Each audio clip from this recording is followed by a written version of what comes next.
Hello and welcome to Infamous, the audio podcast. This is Brandon, or Mutilus on Discord. This is Parker, go by One Who Parks on Discord. Yeah, this is Aaron. I go by Treffinwood. As you have probably noticed, Jeremy has been absent for a while. He is currently, recovering from the dad jokes, I think is what he said. He's been hospitalized due to extreme, cranial pain. I like to picture my Jeremy as on a ventilator, and just something's breathing for him. I like the Ikira beam of him staggering next to a container and like he hears their dad joke. He's like, ah! Like his head's exploding. That's how I like picture my Jeremy. So is the cure more or less dad jokes? I'm curious. Both. Okay. He doesn't know what the cure is. He needs to just accept. Sometimes it's just like a loop. You have to keep pushing through it to come out. It's like the dark side. You have to accept the anger into you, and then just it becomes you. Okay. All right. Some quick announcements. I want to give out a quick thank you to all our listeners. This week we will be breaking 40,000 total listens to our podcast. So couldn't have done it without you guys. I want to say thanks, and hopefully you've enjoyed what you've heard, and hopefully you didn't just listen once and leave. That'd be a lot of people to listen once. It's a surprising percentage of the population. Somehow I'm okay with that. I know.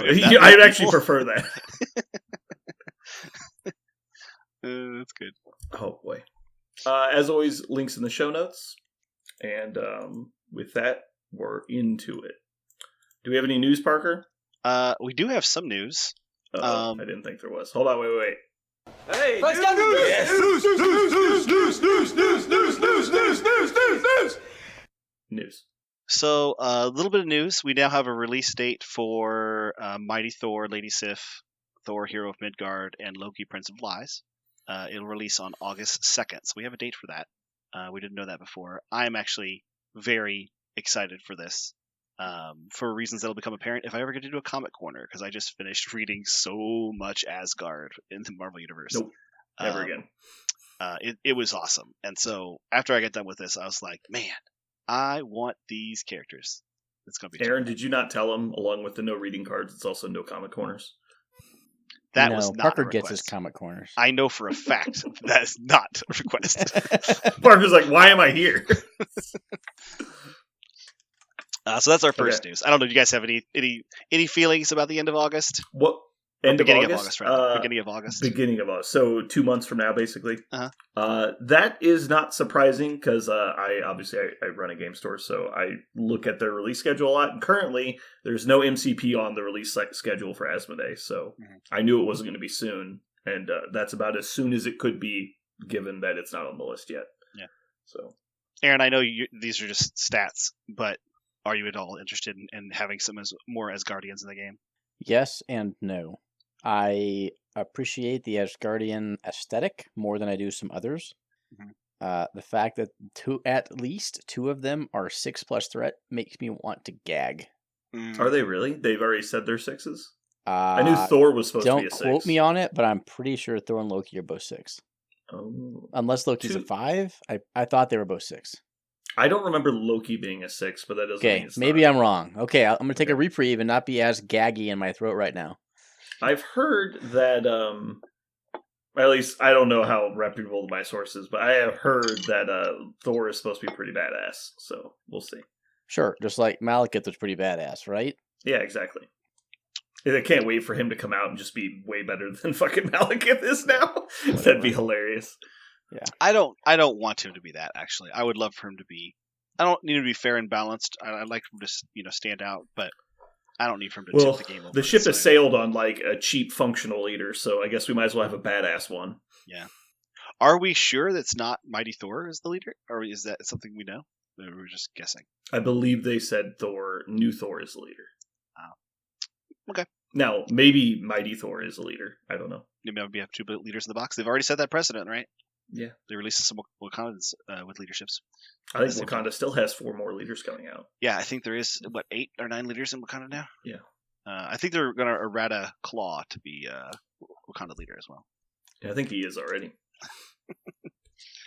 So, other news is MCP adjacent. So some of this cast's favorite game, developers, and the game itself has had a big shakeup. Privateer Press has sold the War Machine IP and production to another company, and that's about as far as I know. You know a lot more about this, Okay. Brandon, so tell me more. The company that bought it is Steamforge, which in the War Machine circles was famous for quote unquote ripping off War Machine's rules anyway.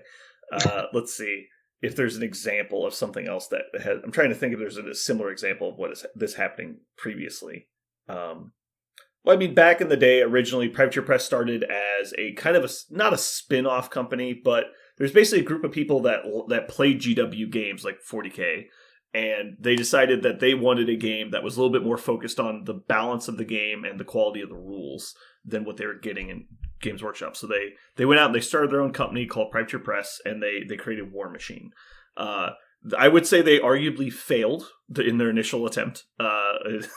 The original Mark I War Machine was the equivalent of jousting with hand grenades, but the game was interesting. Mark II War Machine was kind of the gold standard of what a lot of people think of as like clean competitive rule sets for miniatures games.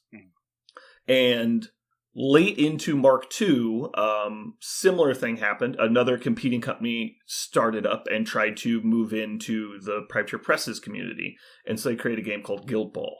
And that was the first thing that they ever made. Guild Ball is basically a super tactical version of Blood Bowl that's less combat-oriented and more like scoring-oriented. It's a skirmish game, so there's only like 5 models per player. And then they created that. It was pretty popular for a while, and it grew specifically in the Midwest and a little bit in Europe. And then stuff happened. The game kind of got off the wheels, and they ended up killing the game. And so they moved on to do other things like make board games and a couple other things. So now it was interesting because Steamforge stopped making Guild Ball a few years ago. And now they just announced this year that they were going to start producing it again. And they're bringing the game back.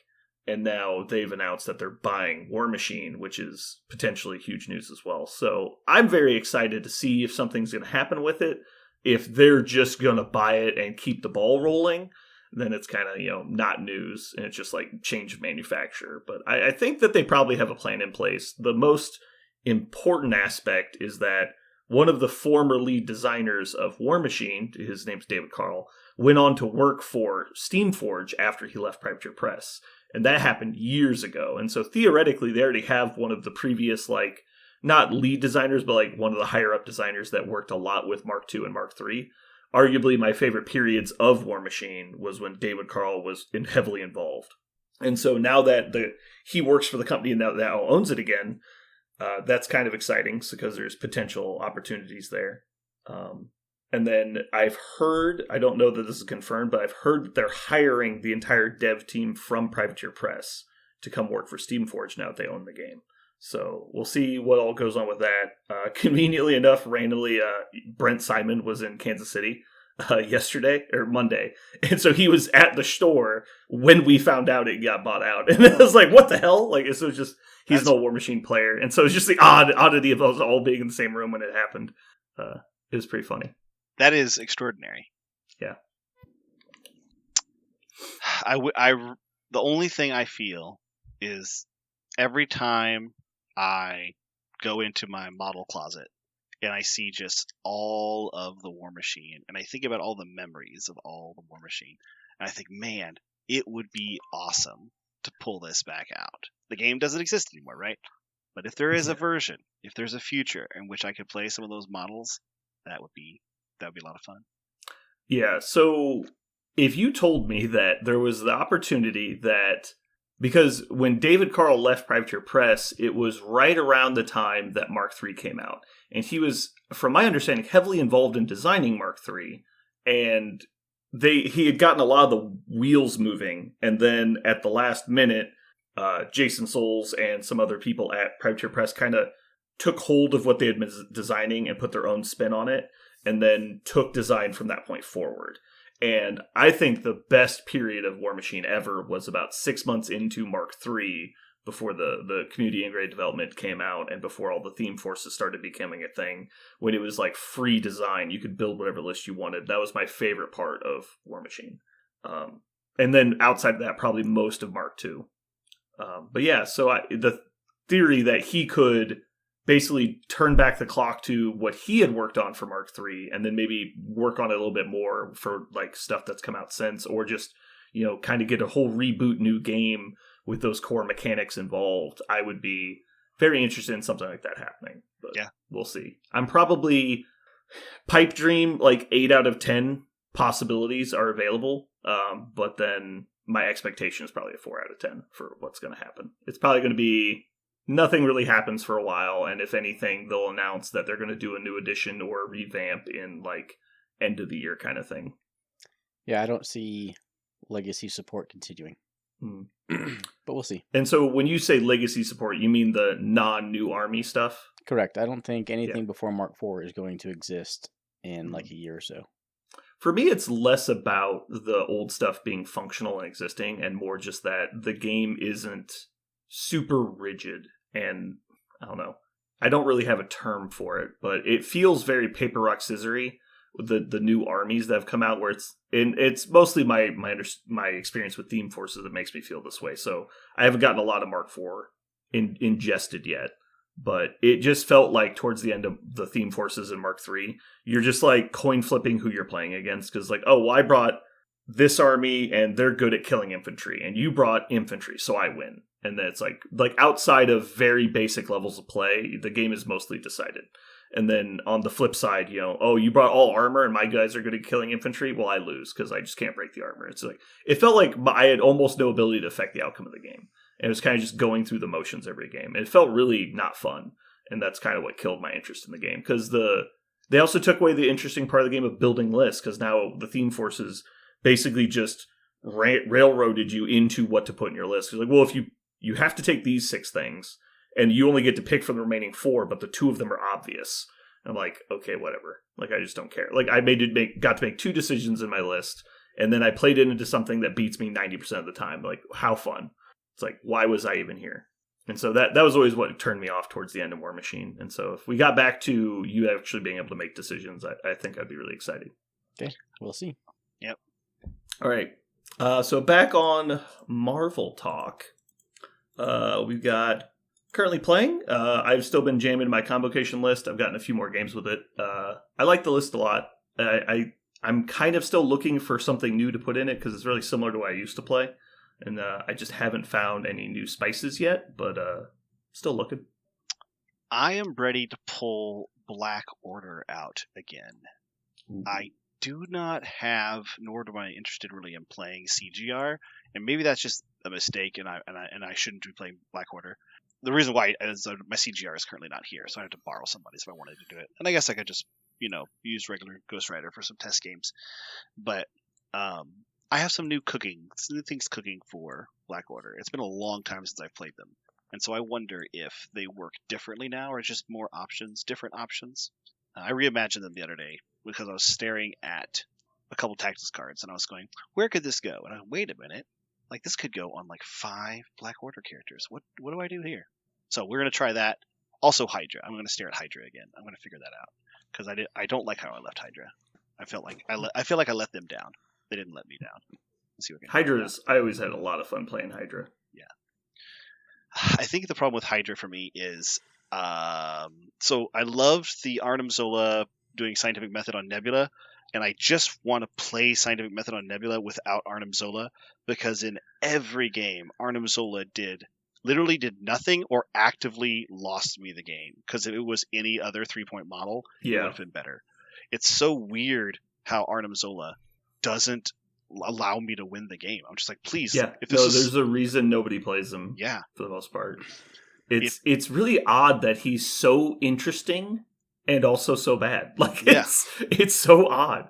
I feel like he needs something really like outside the box, like medium movement or something. Like, he just needs something. I mean, you can argue that every single thing about his stat line, other than his attack profiles, is terrible. Yeah, it's weird because when you look at him, I was like, oh, cool, I'll put him in this role. He'll be kind of in the back. Mm-hmm. He'll be ready to, help out and support. And then I do that, and then my opponent goes, okay, well, I'll do this. And I go, shit, all I have is Arnim Zola to take care of that. I can't. Yeah. I lose. You're like, I think it's extra punishing because I don't want to call it power creep, but there's like the new standard of models, like where we kind of are in game design right now. Any model that they put on the table in the 3-point slot, it just defeats him for free almost. Mm-hmm. It's so hard for him to do anything against another competitive 3-pointer. It's like you put him on the table versus like even Valkyrie, and she's like, ancient design, and she's been nerfed, but like X-23 or Lizard shows up against him. It's like, what are you supposed to do? Like, there's no way you're going to win that fight. You can go back to the battle box with Zemo in the faction. Yeah. Well, Zemo's clearly an outlier, right? Zemo's an outlier. Valkyrie was an outlier, but like you throw him down against like Lizard, X-23, Magic, anything like that, and he just gets wrecked. Mm-hmm. And so you're basically playing with a 2-pointer that has good attacks. Yeah, I am. So basically, I'm looking at those 2 slots, the Nebula and Zola slots, and trying to get creative, wanting to know. I mean, I have been staring at those for all week, trying to see what would I really appreciate in it. I don't think it needs to be a 3-pointer and a 2-pointer, but I've been staring at it a bunch, wondering what to do next with it. Because I really liked how the Hydra list was playing. It was just Zola. Nebula was great, but Zola was a trap. So something else, I think, is what it needs. But new... old Bucky with Soldat activated, and specifically Hydra with Red Skull as leader, is money. It feels so good. Mm-hmm. I don't think it works with any other leader that Soldat activated can connect with. Just because nobody else is getting constantly attacked like Red Skull is. Yeah, well, you know what is happening? People hate old Bucky so much, even after the nerf, is they go for him. So basically, as it turns out, if you give Red Skull 11 extra health, he just eats everything. And that's what happens, is people kill old Bucky instead. Because if they choose to kill Red Skull, he's hard to one round because you can make him immune to collisions. And he's got an okay defense. And Bucky, if you kill his grunts, Bucky shoots you. If you kill Red Skull, Bucky shoots you. If you attack Red Skull, Bucky shoots you. And it's too many shots again, right? It's the Bucky problem. It adds up. It doesn't matter that they make the rapid fire wild if he's shooting 3 times around. Right. On top of his regular shot. Yeah. The 3 times not in his activation. So basically people go, okay, well, I'll go behind Red Skull to kill Bucky. And you're like, cool. Then Red Skull activates and eats whatever you just sent in to do this and takes huge tempo leaps. So that is so strong. Zemo is so good with that package. Like that 11-point package of Zemo, original Bucky, and Red Skull 2, Soldat activated, is so strong. I'm playing that every time. It feels great. So now, it used to be the Zola Nebula play was like the other package, but it's not worth it. It's a trap. So now I'm trying to figure out what else goes in there. I'm staring at it hard. Obviously, I've been thinking about this for like a week, but maybe you guys can tell me. What do you think, Aaron? What goes hard in Hydra or with Red Skull 2? I'd have to build the whole list. Yeah, you mean by Red Skull 2, you mean you're not playing Strucker as your leader is the plan? I'm not playing Strucker as leader. Strucker's in the list because I have a lot of extra slots right now. There actually is a totally separate play if I like it to go wider with Strucker, Ghost Rider. I love Ghost Rider and Strucker. I love Strucker Hydra, but is there a reason that you would play? I mean, I don't like Red Skull's leadership that much, so you really like it? You just like the extra power? I really like I know it's power. Good with Bucky. Yes. So it works really well with Bucky, Zemo, and Red Skull. I like to play it right now with either Ghost Rider, or if I don't have the points, if the points don't work out, it's either Ghost Rider or Hulk. Hulk gets Hidden Agent, and Ghost Rider is just excellent in the list. And with their large bases, if I have a back, secure, or extract that I can park my huge base on, you get an extra power. Yeah, I get an extra power turn 1, which actually enables Ghost Rider and Hulk. It makes Ghost Rider interesting. Yeah. I guess potentially helps Hulk. If you're looking for threes, I'd look at Domino and X-23. I think Domino would be a strong choice. I think X-23 is actually a good choice with Strucker as well. I like her with Strucker. Just feeds into the whole "you're not going to kill me easily" plan. Lizard, obviously. I mean, giving him potentially extra power means he gets to throw on turn 2. And then, he's already tough. So, and if you do decide to play Strucker, he can also put effects on people with his spender. And so he can potentially heal even more. And being able to remove effects from him with Strucker's Leadership is also very good. I don't know.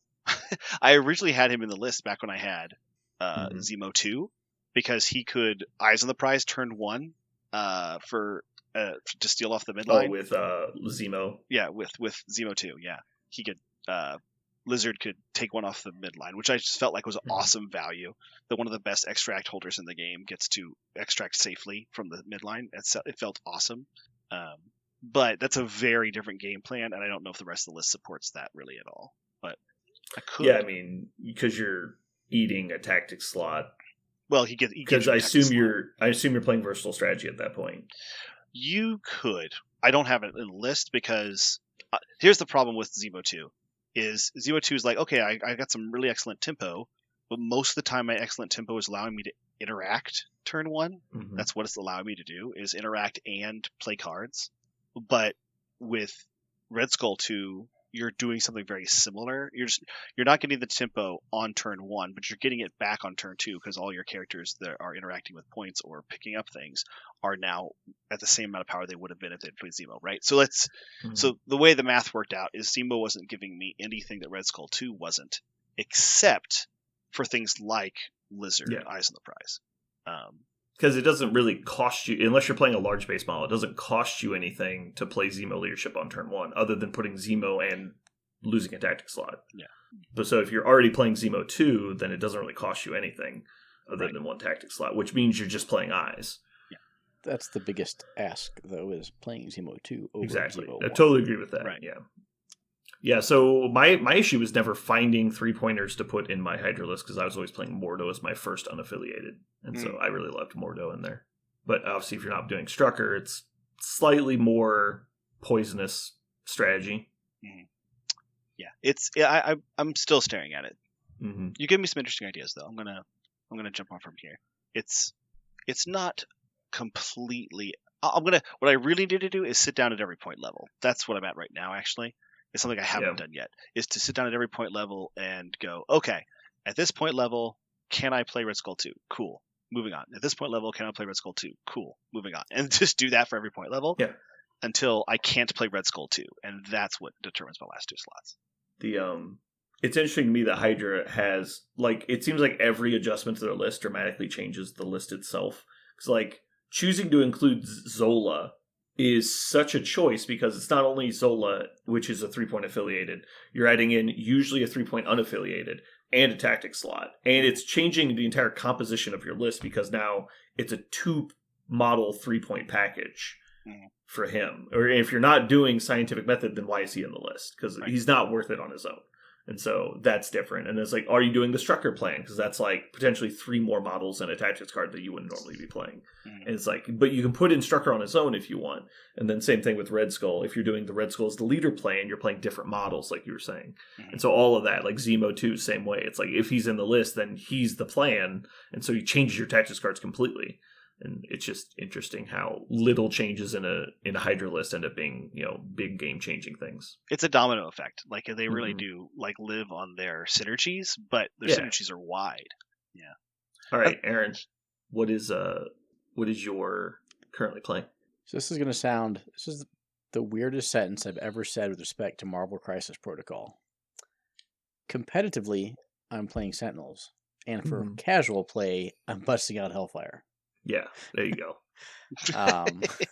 Right? Look what you made me do, Pagani. What weird backwards world we live in. Yeah. So, many casts ago, before you guys gave me my bullshit list to play, I had some goals. Leapfrog. I have now played Leapfrog twice. I'm going to get. Card? Say what? Is it the best card? I used it effectively. How about that? Strong statement. I still need to get a Professionals off, and I'm focusing on Leapfrog and Professionals, so I'm playing a bunch of Emma with, Toad, Blob, Hawkeye, and Natasha. And then after that, it'll be a Better Tomorrow, and then we'll swap out Toad and Blob for Miles and Miss Marvel, and see how well we can just play around with having fun with tactics cards. So that's what I'm playing, either in competitive or a casual sense. I would not have guessed Leapfrog does what it does. I would have guessed the opposite. It's much better the way it's written. If it as You think opposed so? to Well, the yeah, opposite. because Blob, it's hard for Blob to get in position. Yeah, so a free anywhere move and an attack from Blob that pushes your Mhm. opponent. Yes, please. What was the name of that I've got your back card? Seeing Red, I think. I think you're correct. Yeah, I think it was. Yeah, being able to potentially seeing red into a leapfrog could have been really cute. All right, cool. That's going to take us into hobby projects. I'll go first. I painted stuff this week. You did? Audible gasp. Q. Jeez, yeah. What? This is two backwards announcements in a row. Yeah, two backwards announcements. First, Aaron lays it This down. is more then shocking Brandon than the lays it down. Sentinels comment. Yeah. Next, you'll tell me you played 3 games. I did play 3 games this week. What? No, Is this week. what is this? Yeah, 5 no, years this ago? week I've played 4 games this week. Oh my god! I know, it's fucking bizarro land. Good thing All you're right, sitting down, Parker. Jeez, yeah. So I did not paint any miniatures, but I did paint a bust. I haven't painted. I've painted a few busts in my day, but they've never had skin on them. As you guys might remember, I painted Spider-Man, Daredevil, and Darth Vader for you guys. Yeah, Mhm. I just And, cleaned my Spider-Man off the other day. I used a little air to Use a little duster. Yeah. Yeah. So I have never painted normal skin tone on a bust scale before. It is weird because normally the way you do skin tones is you do line highlighting to pick out facial features. But you can't really do that when it's 4 times the size. Because the scaling of the brush strokes is all off. And so like you have to relearn the whole thing. So I don't know if you guys will be able to see it, but let's see if I can get it to focus. Show you on my camera.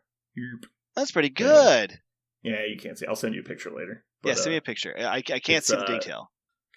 Is that It's Sylvie from Sylvie? Loki. Yeah, I was like, her name's in an E vowel, but I don't know what it is. Sylvie. That's cool. Did you do that for somebody or for yourself? Yeah, it's for somebody. But, That's cool. Yeah, it was fun to paint. Cool. You guys working on anything? I have been hard at work painting my judgment models. I only have 5 left, and then I have a backlog of 6 MCP models. So probably about a month I'll have all of that done. I hope. Well, by then you're going to have a bigger backlog. Then I will. 14 models. Then I've got 14 models of what? Gnomes. Blood Bowl. Gnomes. Send in gnomes. They're making gnomes for Blood Bowl, like the They official already did. Gnomes, yeah. Oh boy. So I will realistically be done on like August 30, sometime in August, right? I think I'm going to have all of my painting and I'm like twiddling my fingers being like, I don't know what to do with my life anymore. Except that there's like, what is that? That's 4 or 5. There'll be 6 more models that you have to paint by then that will have come out. Sure. Because I it'll can be paint Asgard. 2 models a day, 4 days a week. I can, I'm just saying. Well, because if you go too far into September, now there's more MCP models out. The August took into account all releases between now and then. Ooh, okay. So, yeah, that'll be an interesting time. I don't know if you guys can hear it, but there's apparently a train going by my house, so there's a train horn in the background. I can't hear it at all. Okay. It's getting louder. Aaron, I want you to know I am very jealous of your diligence. I have been so bad at procrastinating, and it really has been. I've never had this before. It's been like buyer's paralysis because I don't want to send my latest shipment of models off to my now 2 painters. I don't want to send them off because I don't know what to buy, and I don't want to send them, one package and then decide tomorrow that I want to buy more. But I'm so I don't know how much to buy, and I've never had this problem before in models. I always just said yes to everything, but I'm trying not to overspend on 2 games at once. So Judgment, I've been trying to be conservative, but I have like 6 Judgment models now sitting ready to ship to Jake, if you're listening, shout out to you. I'm sorry you don't have them yet. It's because I want to buy more models, I think, and I don't know if I actually want to buy more models. Well, if you realize if you had sent them off, they'd probably already be back. And at this point, it's been like 2 weeks of procrastination because I also have a life, and so when I'm sitting and thinking about what models I want to buy, then 2 days goes by before I actually get to think about it again. But so your ability to just crank out models, Aaron, I'm jealous. I'm jealous of your ability. I'm jealous of your ability to buy all the models and then just paint them, because I'm trying not to just buy all the models. It helps if you have no life and no interest. So it comes with a downside. Oh, I only have. Yeah, this is my main interest by far. But That's when I have nothing else that I need to spend money on, right? yeah, Other than I don't know. keeping the cars, family just fed. cars. Yeah. See, cars are their own separate envelopes. Yeah. Oh yeah, Yeah. So you're one of those envelope people. digital envelopes, but yes. Okay. I have a sub savings account for like 12 different things in my life. So we paid ourselves car payments for the past 10 years, despite not having one, so that, when my wife needed a new car, like, look at that, we've got money. So, yeah, it turns out when you spread your car payment over 15 years, it's a lot easier to afford a car when you need one. Yep. Yeah, envelope 0 though. But yeah, other than the required family stuff, I don't have any hobbies other than gaming. So yeah. Cool. But I am excited to get all this stuff back from. I do. Richard, my other painter. Hello, Richard, if you're listening. He's got a lot of MCP stuff like in the hopper, so I'll finally have like the last model for a bunch of affiliations soon. So we'll see. I may finally get to play my favorite Dumpier that I've never actually had a finished model for, because I keep pushing him back to the end of the line. Parker, you can say it now. I know I could, but at this point, I feel like I shouldn't. I feel like I've gone this far. Kind of like smoking. I never smoked a thing. And at one point, I was like, you know what? I could. I'm an adult now. I understand. But also, that's gross. But I've never smoked a thing, so I think I shouldn't now, right? I've also never smoked because it's disgusting. Yeah, I mean, it looks gross. But I don't... But I've never... Aaron, have you ever smoked a thing? Me? Yeah. Define a thing. Anything. Yes. Okay. I've smoked about 2 packs of cigarettes total in my life. Gross. You're not wrong. We almost did it. We almost had three people that had never smoked in a room. Yeah, you were the first person. Oh wait, he was alive when it was popular, so that's fine. He's grandfathered in. Yeah, he was around with Mad Men, right? Like he saw Don Draper, right? He's one of those grizzled World War II vets that just can't die, that keeps smoking. Yeah, like Joe Camel was like on your wall as a child, wasn't he? Yeah, he was on the wall at the school. Yeah, he was probably in Saturday morning cartoons, smoking it up. Sometimes I hate you guys. Why? Right now, it's not one of those times, though. Oh, okay.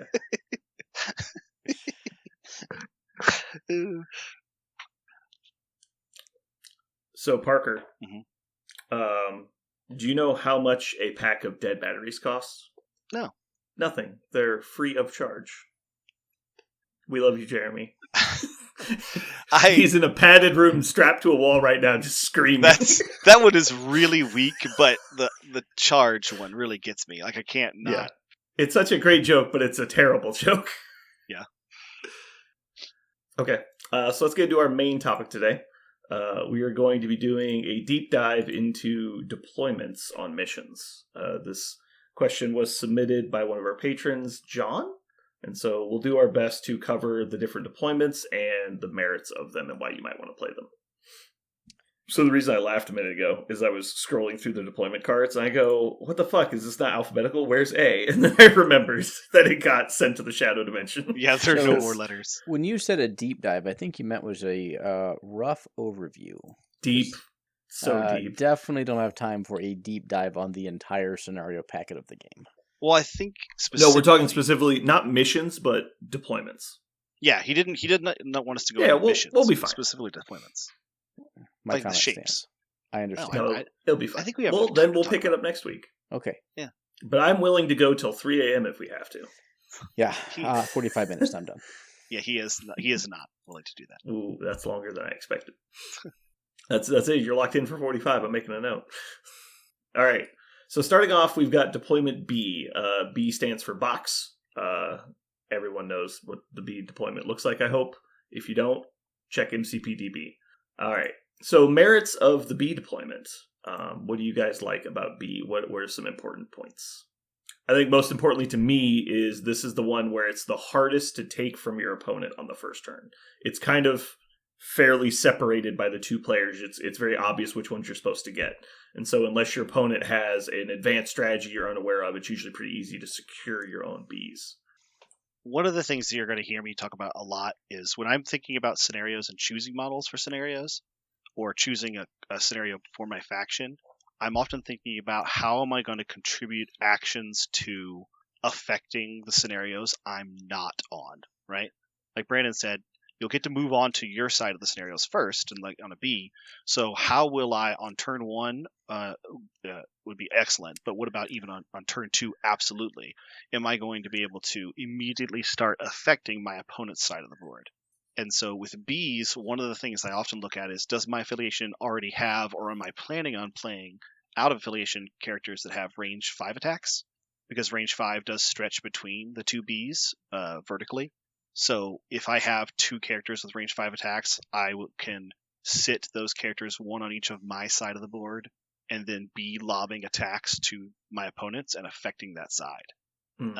So one of the things I like on B scenarios is when I'm playing, or when I'm planning on playing, characters with range 5 attacks. Cool. I think B missions are one of the most imbalanced in the game because of the deployment setup. Specifically Infinity. I think Madman's much more fair.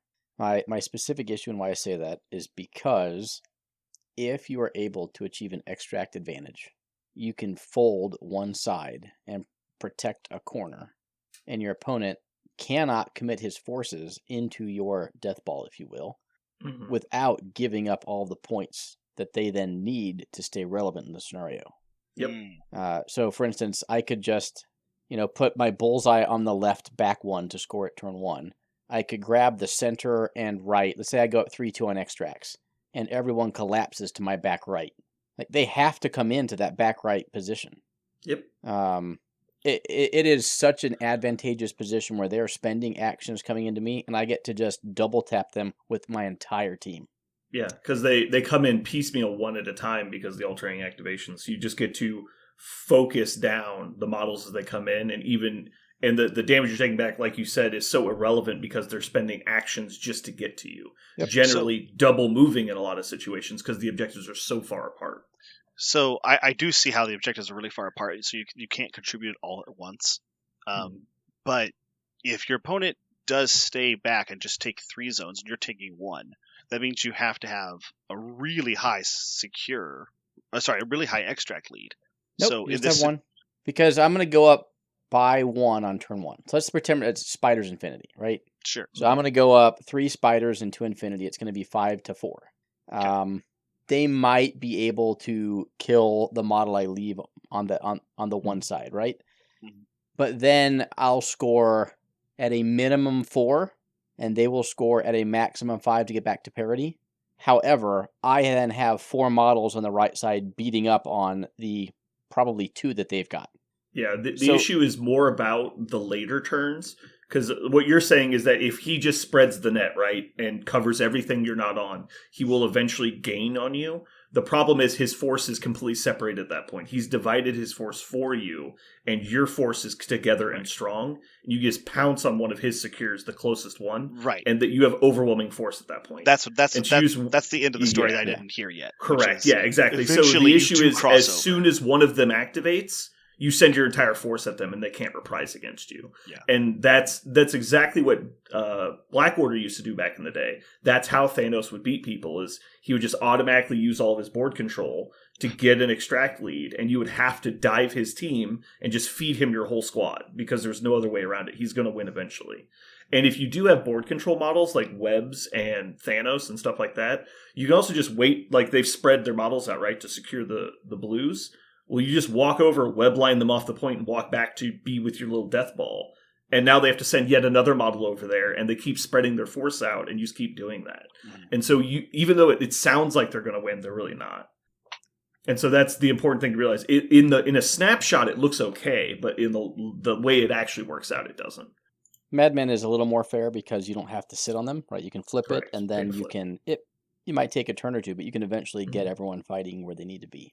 Yeah, I think Madman is definitely the most balanced of the pay to flips, but the issue being Meteors is also really balanced.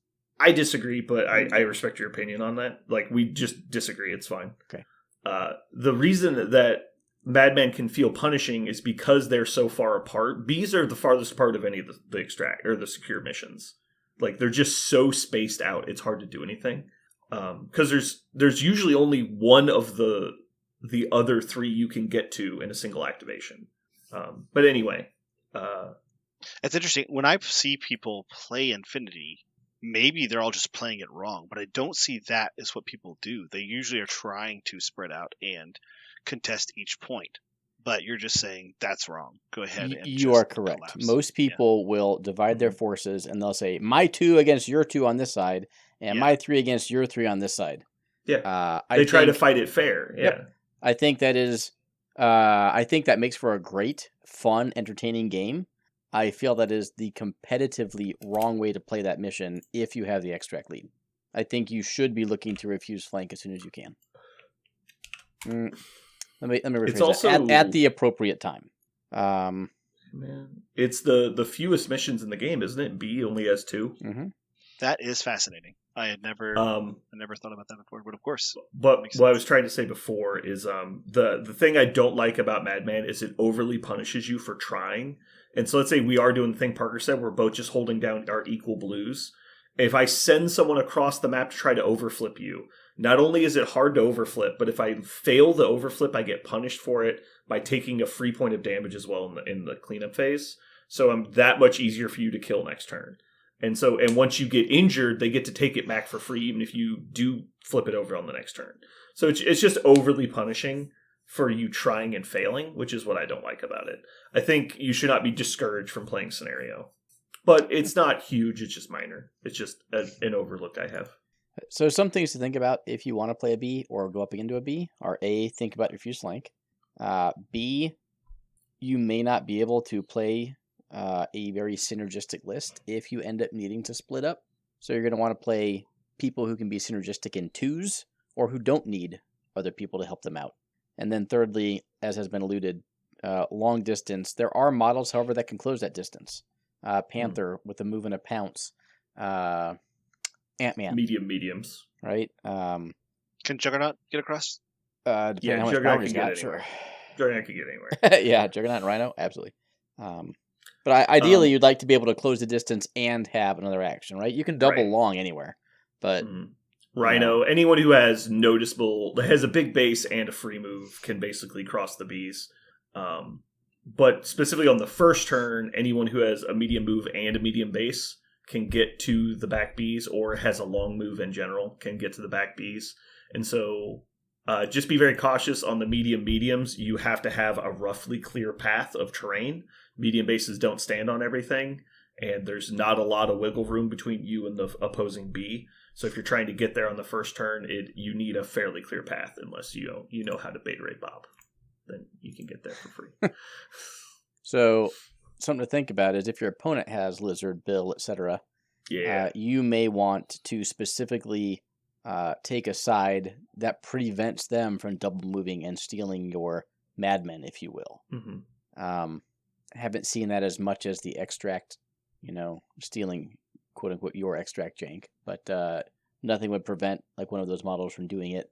It's very important on stuff like against Kingpin, though, because if he's sending a guy over that counts as 2, it's very relevant. This is true. Let's see. So you can prevent that either with the terrain or by going to one forward of your B, right? Mm-hmm. And that will block a medium move. Yep. All right. Anything else on the Bs? All right, moving on. Yeah.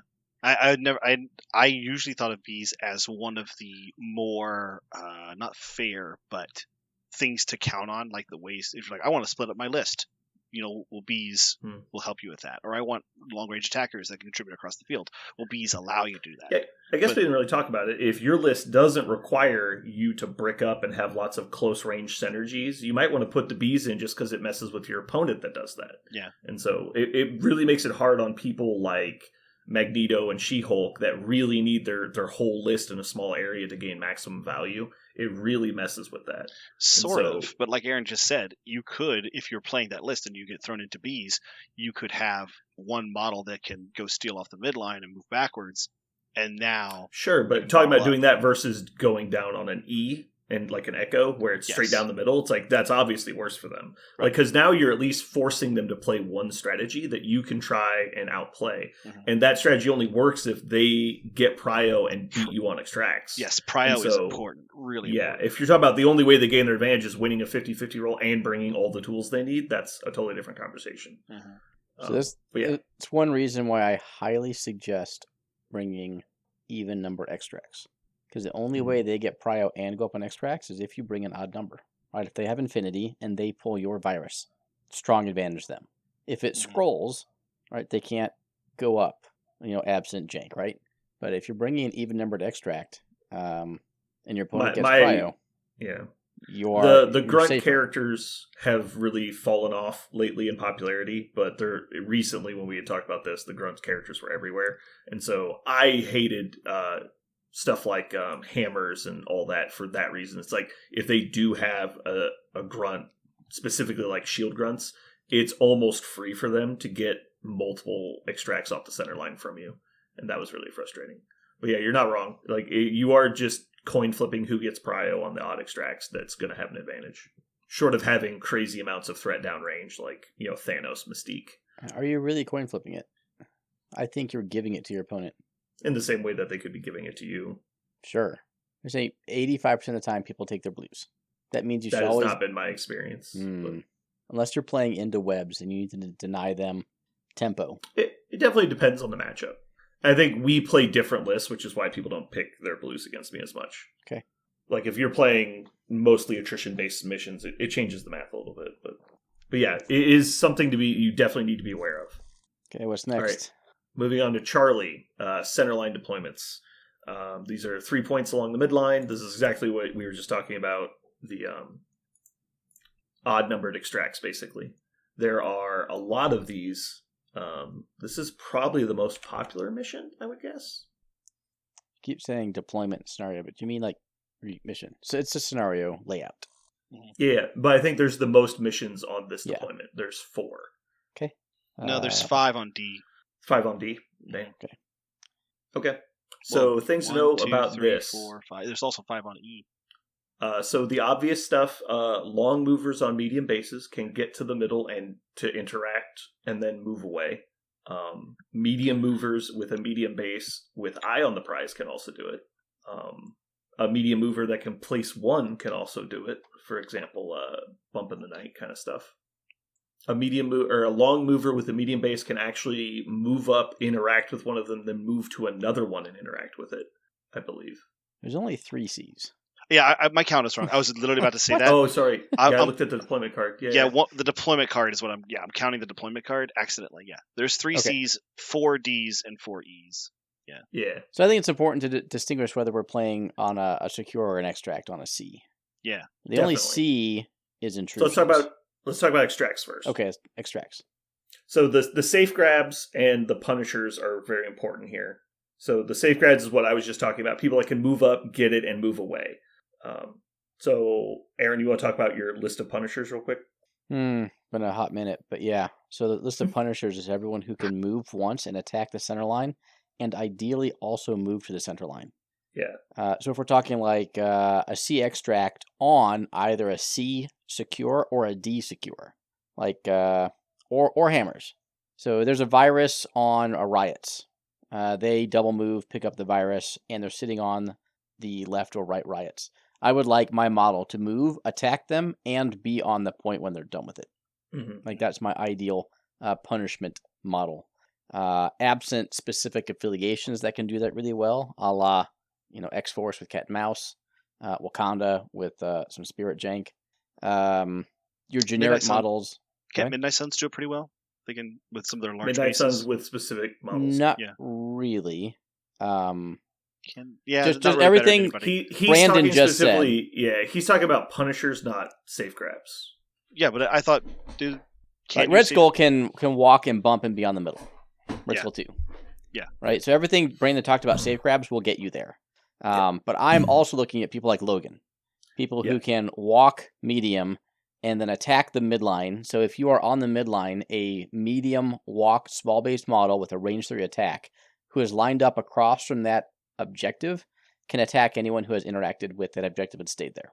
Mm-hmm. Yep.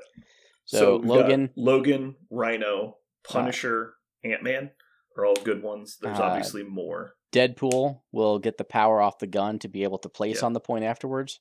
No matter the cost with X-23. There are many more that I haven't even I've thought Ancient about them, One. but not off the top of my head.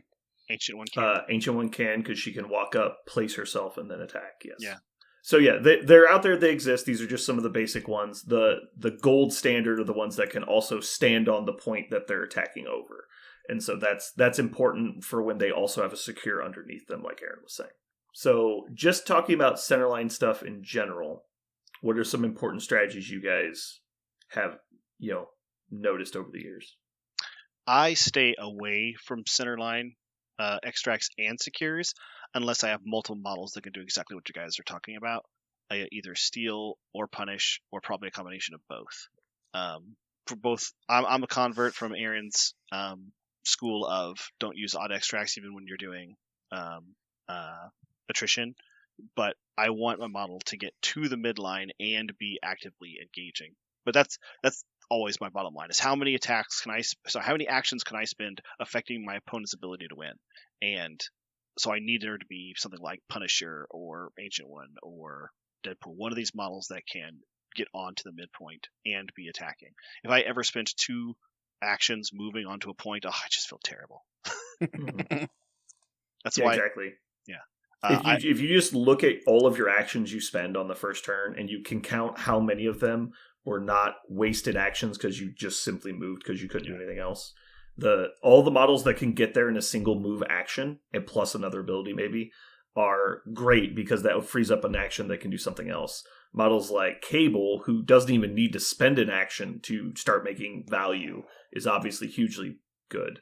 So anything like that is super important. You want to get as many of those actions into the relevant pool from the irrelevant pool. Yeah, there are lots of models in the game that when you look at the cards, you think, oh man, is 5 points really worth Angela? Like, there's so many other ways to spend 5 points. But she is one of the most premium turn 1. She has the ability to steal, or if she's not in a position to steal, she can move onto the point, swing her 6 dice, and throw a size 4. Like, that's huge amounts of tempo on even a secure you're trying to stop or trying to attack.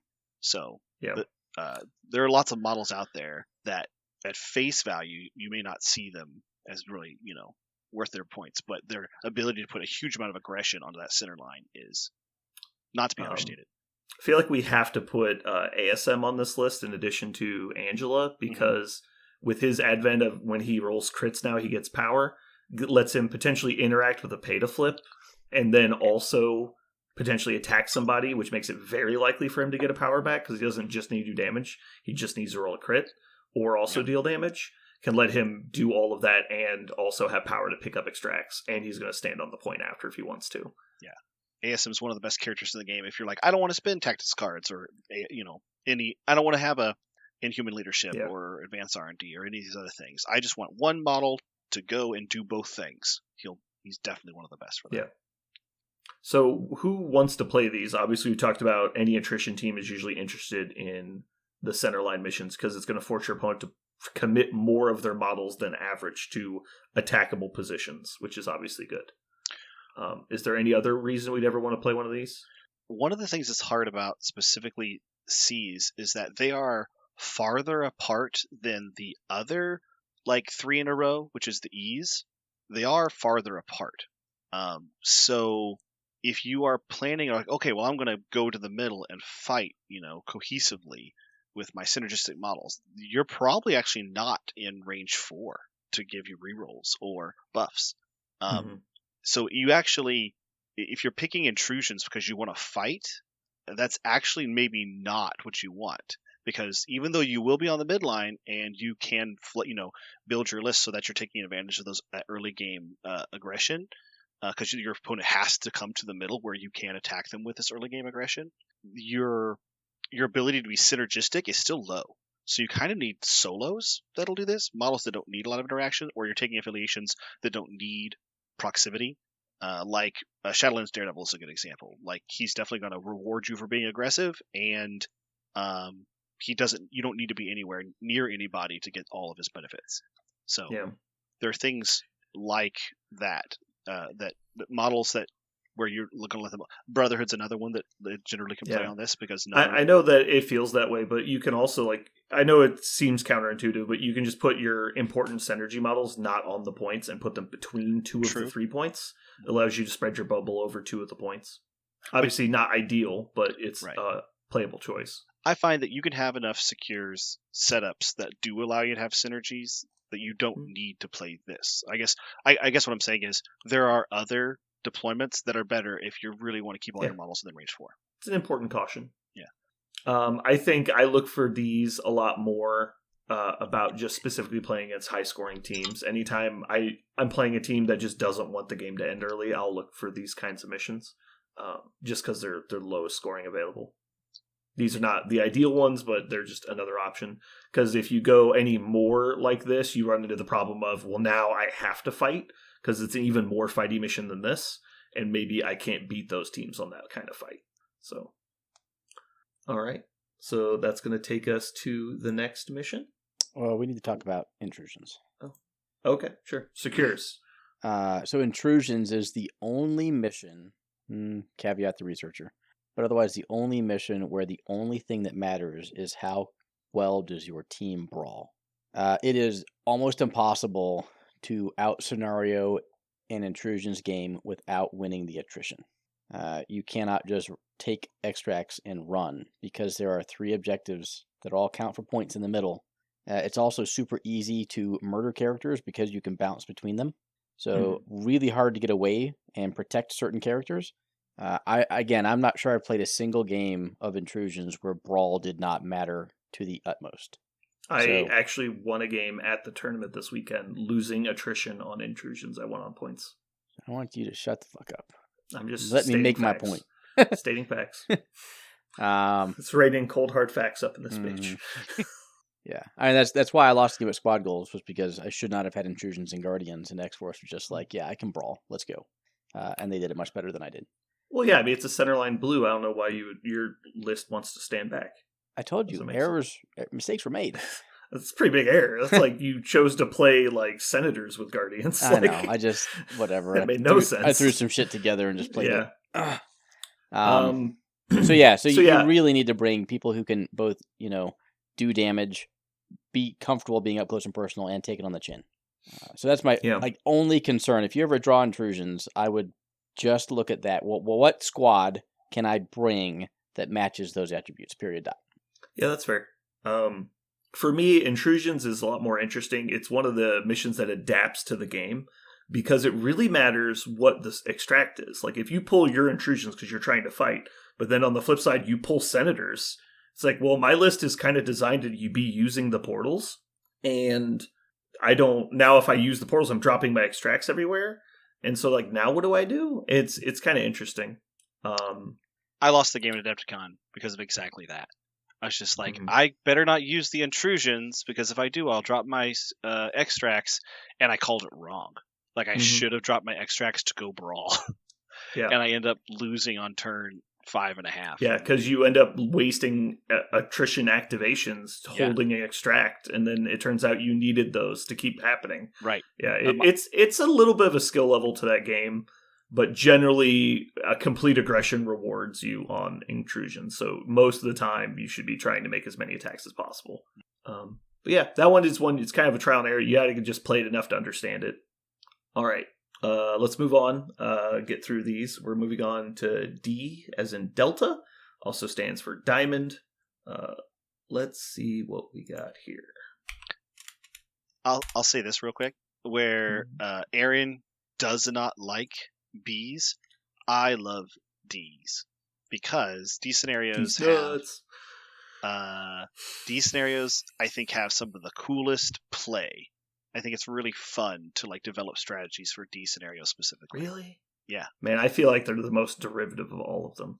Really? See, I think see what I did there with Ds. I get you.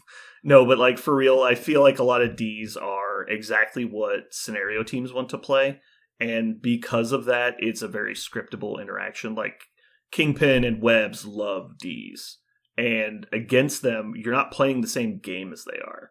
Now, if you're both playing all comers or attrition based, then I think it is a lot more interesting. And that's exactly what I was about to say. The yeah, so if you're only playing against a small percentage of the game, then right. I think that's a fair understanding. I specifically put riots in my Adepticon Avengers list, and you're like, well, it's not really a hardcore scenario team. Why? I was like, because I have developed a lot of really cool strategies specifically with this team on this scenario, and it works really well into an attrition team or a fair and balanced team. And if I draw this on a hardcore scenario team that has, like you said, a script, it'll work well. And that's what happened, in the semifinals. But I was fine with that because I was like, I want to play this scenario because it has some really interesting play, was specifically my list. So important distinctions between a D and a C, because the side points overlap on these. If you have a large base and deploy it directly behind your close D, it will be within contest range of it. That's relevant for a few different missions, mainly demons, and you should probably need to know that. Also, any of the pay-to-flips or extract missions. If you have a large base model, they can interact before moving, which is pretty cool. If you are on demons, you will incinerate your model and look like an idiot. So don't do that. Maybe you wanted to be incinerated, right, Aaron? Sometimes. Like, let's see, you had you're playing Strucker Leadership Hydra, and you have Ghost Rider, and you're just like, all right, I'm going to incinerate my Ghost. Oh, wait, he's immune. Let's say we had. Let's go with Hulkbuster. Hulkbuster walks forward, shoots somebody, gives them incinerate, heals a point. Hell yeah. It's my kind of plan. Yeah, it's terrible plan. Don't do it. And other important, because there's 2 of the extracts are on Ds. It is, don't tell me. It's not 2 Ds. It's 1 D. It's just Worthy. Yeah. And the other one is Scrolls.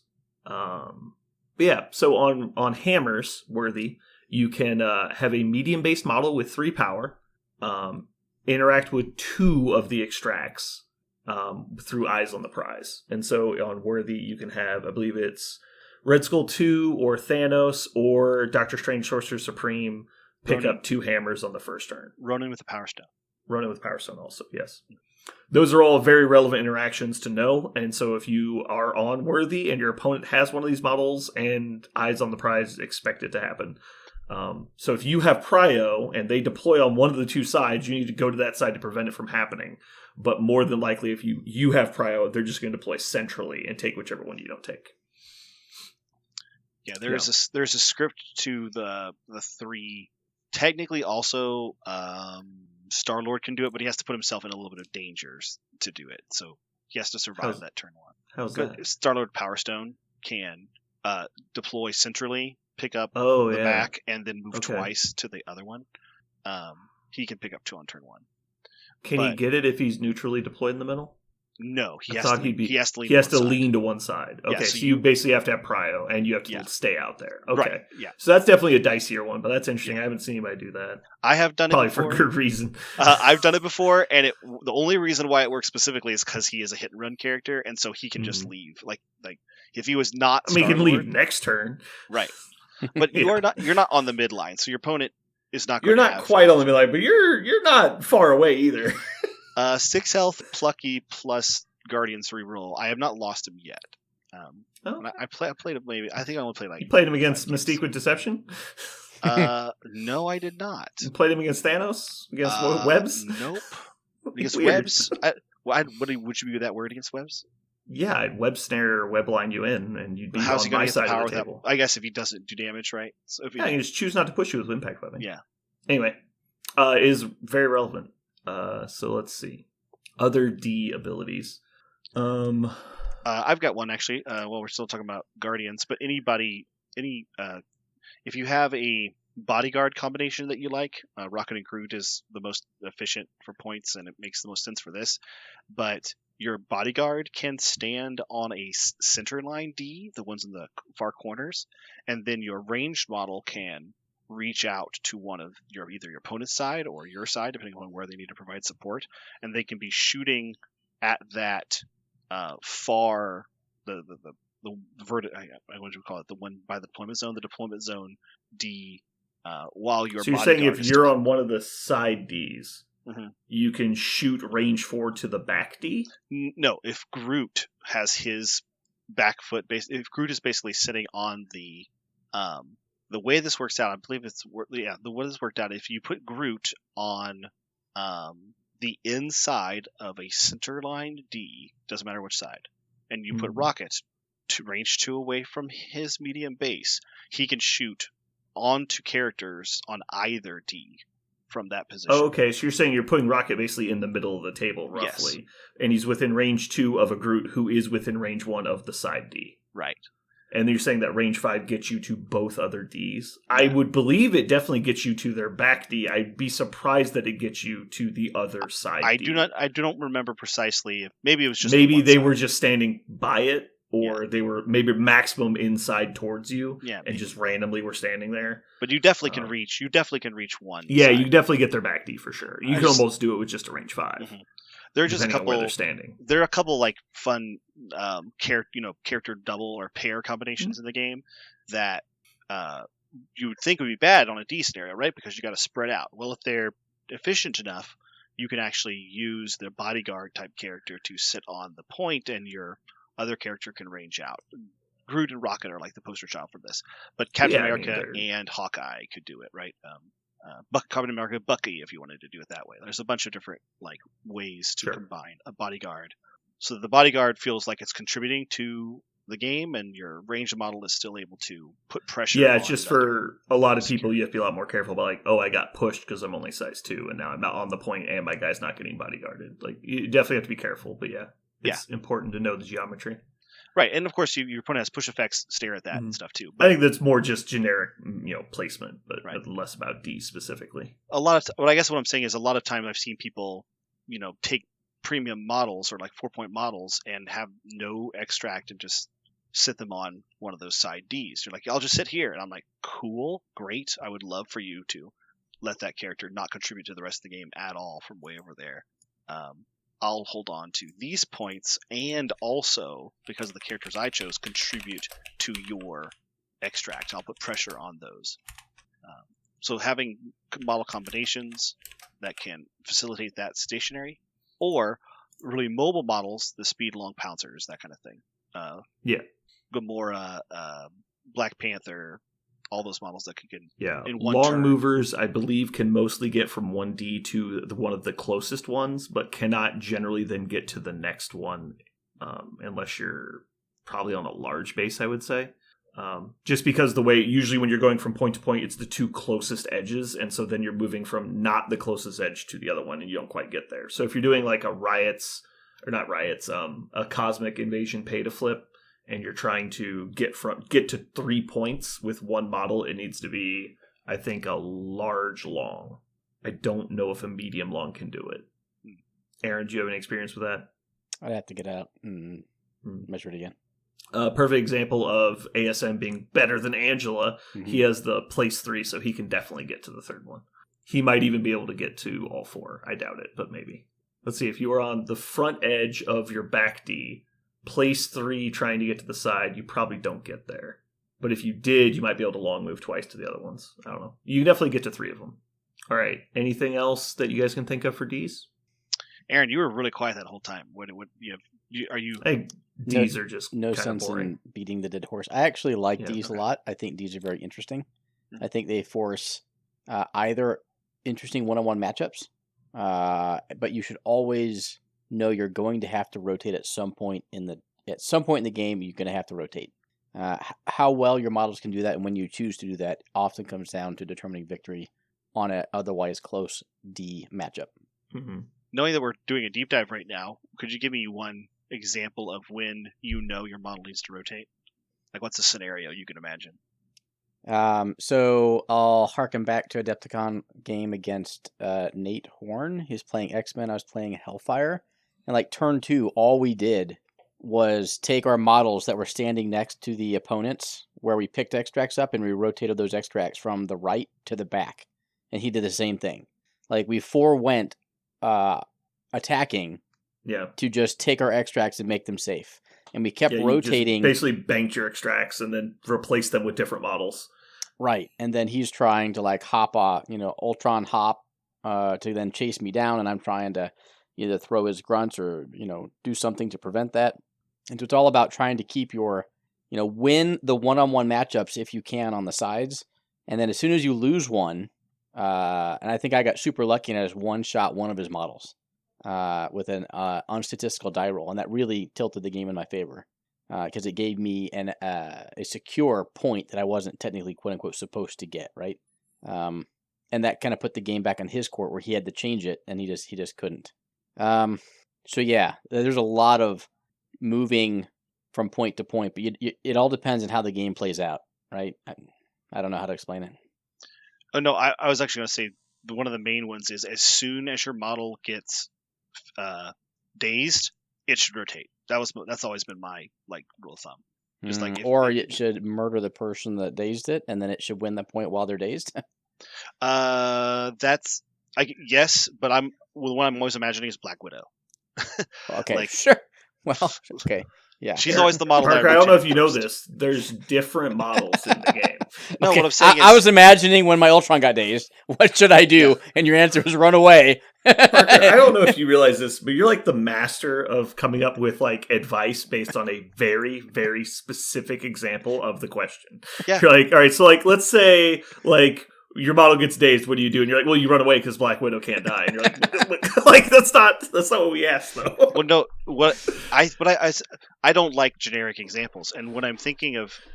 No, I'm not complaining. I'm not criticizing you. I'm just saying you always seem to do this when somebody asks you a vague question because they want to know what your generic idea is. You come up with a very specific example and then answer the question without explaining your specific example.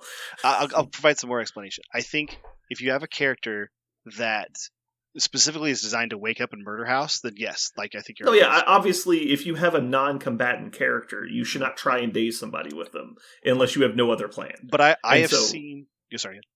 We're not looking for the basic concepts of strategy there. I think we expect our listeners are going to know that kind of stuff. He's just asking what you generally do when your model gets dazed. And obviously, if they can fight back, Aaron is one that will fight back. Right. So would you fight back or would you rotate? In my personal opinion, unless the model is specifically designed to turn all of their power into damage, which is what I just got for being dazed, right? And then I can guarantee that I'm going to be scoring with my injured model because my opponent is there. If I don't have that, then I think I'm rotating. Yeah. So if it's... obviously, based on the situation, you're going to make a better plan with more information. Right. That's not in question. Obviously, if Logan wakes up, he's going to try and kill him. If Toad wakes up, he's going to run the fuck away. Right. There's going to have to be very specific examples. But there are some 4-point characters that don't turn power into damage, right? So you can there's you don't have to just have 2-pointers that are going to be rotating, and that's the only models that ever rotate. I think there are lots of examples of situations where Emma Frost, for example, she's not waking up and turning all her power into damage. What? So she actually hits pretty we can't be friends anymore. Emma Frost is your big I'm going to kill your other model. That's not what are you fucking kidding me? She slaps hard. I have had amazing dude. Emma with a double spender just fucking shits on people. Yeah, what's it called? Is it hands off? Hands off. Defenestrate is the diamond form one. Yeah, it's hands off. Oh yeah. 8 dice mystic with a free throw. 2 of those? Holy shit. Yeah, so I woke up and shattered, and I think I dazed 2 people with the shatter against Guardians, and then you flip over and you do hands off because it's exactly enough power. Okay, so shatter, I believe. Yeah, shatter, if you're already in diamond form, you get to shatter and then hands off. And you don't think your mystic spender is worthwhile? I think it's fine. I'm not. I wouldn't. Oh my god! No, here's the situation we're talking about is not that she's sitting with 6 power and has the ability to do hands off because she wants to spend up her power. I'm talking about she wakes up. I'm staring at Black Panther, and it's a mystic attack, and I go ahead and I go okay because my mystic attack is my 16 dice plus 2 auto damage from throws, automatically going to daze Black Panther, and if I can say yes. Because Black Panther has 4 health left, I do it. But if Black Panther's full, extremely likely. I stare at it. I think about it, and the reason why is a full health Black Panther any day of the week. Again, when we're asking this question, you keep saying it depends on the situation. We know that. We know that you're obviously going to get as much information in the moment that will help you determine the outcome. Like it's like, oh, well, you didn't tell me Black Panther had 1 hit point. Like, obviously that would come into play. But like, it's just kind of like, how do you play this situation? But what I'm saying is, I want, when I'm playing a D, and I know that my model has a chance to fall down and be removed from the game if I stay on the center line, but doesn't, and will help me score points at the end of the turn by rotating if I activate it first or early, and get it out of there even when it has 8 power and a 4-cost spender of any kind. I will not just automatically spend 8 power and do 2 spenders. I think you absolutely strongly consider rotating. And that's the point I was trying to make. When do you rotate? I think when the model gets flipped over, that's when you make the decision. And I think you need to make it early in the round. I haven't really paid attention to what you do in those situations too much, but that surprises me that you would say that. I don't think you're wrong always. Only some of the time. I'm more aggressive in those situations. The only time I will run them away is if they are important to my long-term strategy, like obviously your leader or something like that. I think generally speaking, if you're going to give up the tempo to protect a model, because usually, like, we're assuming you have prio basically because either there was a more important activation somewhere else or you got prio from getting dazed. Sure. If your first action is to run away with an 8 power model, that I think that really is going to limit you, which is why I think my natural instinct is to be aggressive with it. But I mean, obviously, there are times when you absolutely need to do that. I guess my point is consider it. I've seen people lose games because they just this is an opinion question, not a factual question. Yeah, like, we're not making fun of you. It's okay. I've seen people lose games because they decided to stand there and fight with their Psylocke with 6 power, and I went, yeah, well, Well, I mean, you could argue that. I mean, obviously, if you need somebody to stand on your back point, that's fine. Mm-hmm. But like, if the situation is like, I'm going to rotate Psylocke to the back, and then rotate Wong to the left side, it's like, what are you going to do over there, buddy? Obviously, everything is dependent.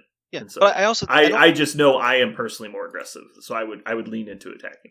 I think that we're talking about deep dives. I think oftentimes people think about their game plan at the start of the game. We just talked about this with the B deployments, right? People go, it's a B deployment. I'm going to have my 2 characters this way, and the 3 characters go this way because I have 5 characters. And that'll be where they are for the rest of the game.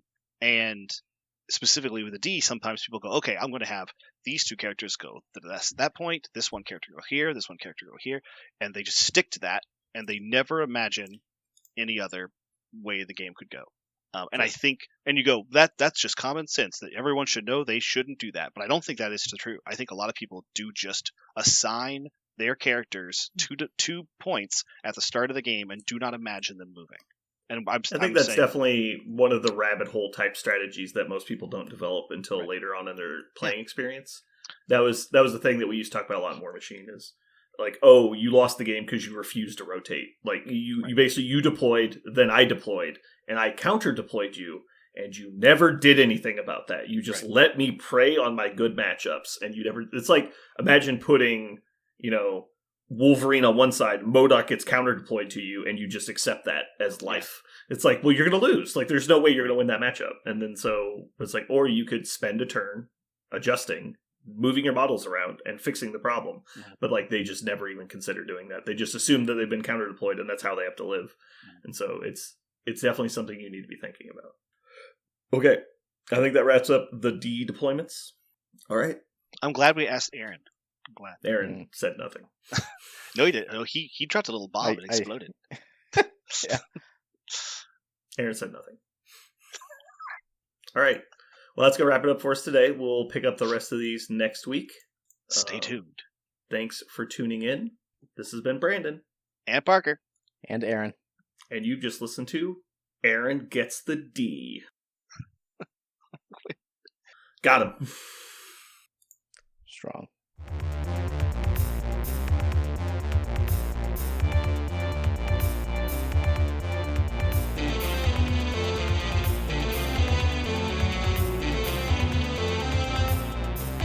So what are we going to call this thing? I got it. Okay. Incredible, new, fantastic, astonishing, mighty, original, uncanny, sensational podcast. I'm just gonna put down infamous.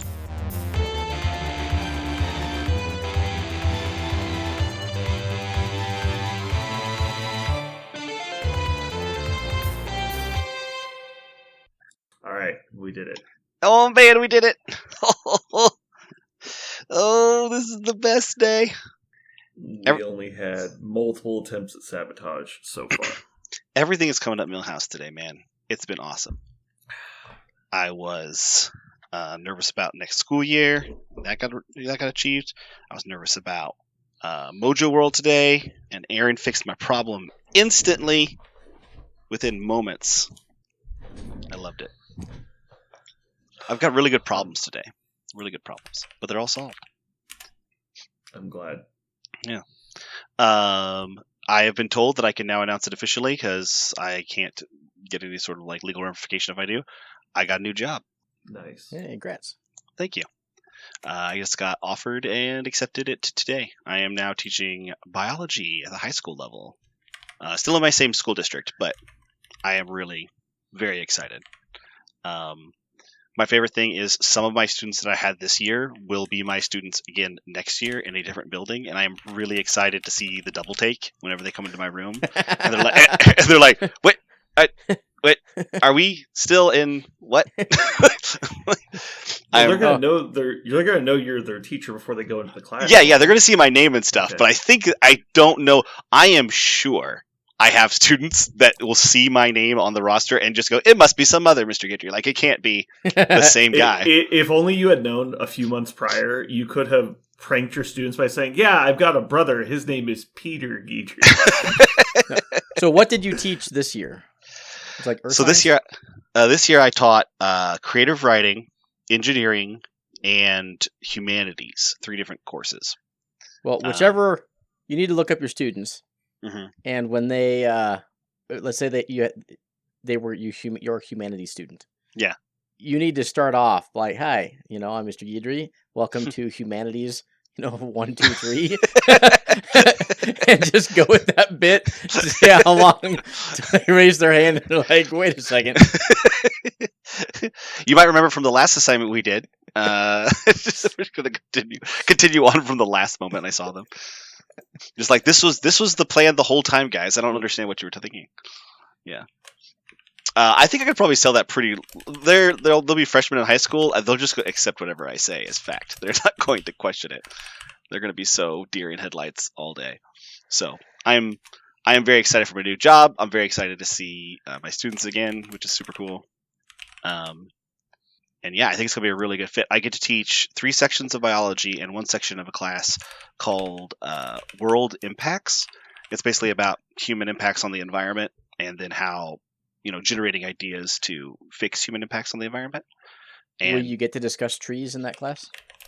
oh yes, I'll get to discuss so many trees. You're gonna love it. The tree conversation will never end. I'm actually really pumped for both of those courses. So yeah, that was good thing number 2 in my day. I woke up to my favorite video game, Destiny 2, has the very last expansion started yesterday, and the servers were completely swamped and nobody could get in. But today it was free and clear, and I was able to play a bunch of my new game. Ugh, it was so good. And so while I was beating the final villain of this large arc they've been on for like 8 years, I got a call to accept a job. You're talking about like a awesome 2 p.m., right? Just living a dream. Yeah. So that's been my day. An extraordinary day, yeah. How about you, Brandon? Have you had an extraordinary day? No, it's been very ordinary. Very ordinary. Sorry to hear that. I don't know why you're sorry to hear that. Because I want this for everybody. I mean, I don't know. I have a very different outlook on life than most people do. What do you mean? Would you care to explain? Yeah. I mean, I assume nobody cares. So, I don't know. We're gonna pretend for a second that we do. Yeah. Let's put on our pretend caps. I decided Humorous. when I was 12 years old that I was going to do whatever I wanted basically every day. And then I just keep doing that, and it's been great. I enjoy every day equally. I don't have bad days generally, and so every day is equally great. I do a job I enjoy. I do hobbies. I hang out with people I like.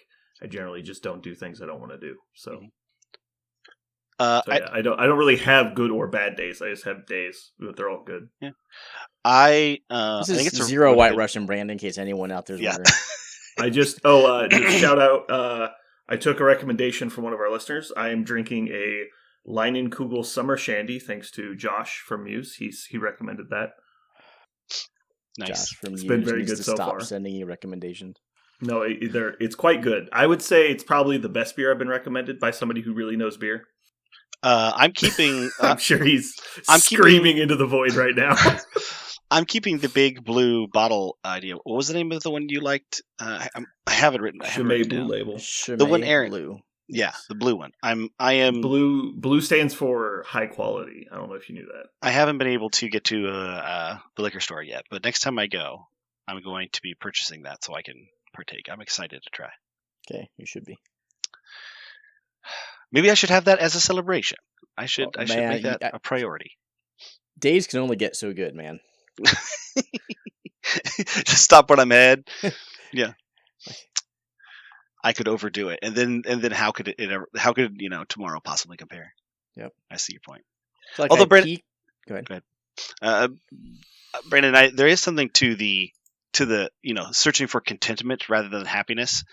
It's a really awesome philosophy. I only discovered that, gosh, it was about 5 years ago. It's the first time I'd ever had anybody like really describe that philosophy to me. The idea that you don't search for happiness or good days. You just search for contentment, because happiness is so fleeting, but contentment is a state that you can achieve and maintain, and it's as a frame of mind, it's so much better. I like that. So I see your point. I try to do that, but then I had a really good day today, so I see that too. I think a lot of people throughout life make concessions as to what they need or want to do to achieve happiness in a different way, and then eventually they become resentful of decisions they've made throughout their life. And that might be working at a job you hate because it has good compensation, or any number of things, right? Mm-hmm. Like maybe you drive a shitty car or something, and it's like, I'm pretty happy with all the choices I've made, so it's hard to have a bad day when you don't hate anything in your life. I interrupted you, Aaron. What were you trying to say? Oh, you were talking about it's hard to one up. So I had the best anniversary gift ever for my wife on our second anniversary. It was so good, I knew I could never top it, so we haven't celebrated one since. That's awesome. We recognize it. We're like, oh, happy anniversary. Kiss on the cheek, and we're done. We both realize it will never get better than year 2, so why keep trying? Mm-hmm. Can you tell me what it was? Or is this super secret? That is this sauce? It is not super secret. Okay. So we were living in Paris at the time, and I ended up coordinating with her work for a week off, and then I waited till she fell asleep. I set all the alarms all the clocks in the house like 4 hours early. So she got up, showered, got ready to go to work, not realizing it was like 4 a.m. or 3:30, whatever the case was. And then I surprised her with tickets to see Les Mis in London. And then she was like, wait a second, that's today. I'm like, yep. And so I told her to pack, but I didn't tell her how long to pack for. And then every night we're in London, I would give her new tickets for the next day's shows. So we saw like 9 shows in 7 days, something like that. Like it was just pure, theater for an entire week, where she'd get new tickets on our pillow every night, and then after a week, when I finally said this is the last one, then we came home. Oh my gosh, that is awesome. See, can never be beaten. So, yeah, that's amazing. Probably sounded like a better deal at the time. How long have you guys been married now? 23, almost 24. Nice. We have 2 anniversaries. One's real, one's fake. I have to figure out which one's which. What does that mean? One's real, one's fake. So I had just graduated secret married from the Air Force Academy and got orders to France. And it was going to take, we already had our wedding plan for like 3 weeks prior to me leaving in August, or us leaving then.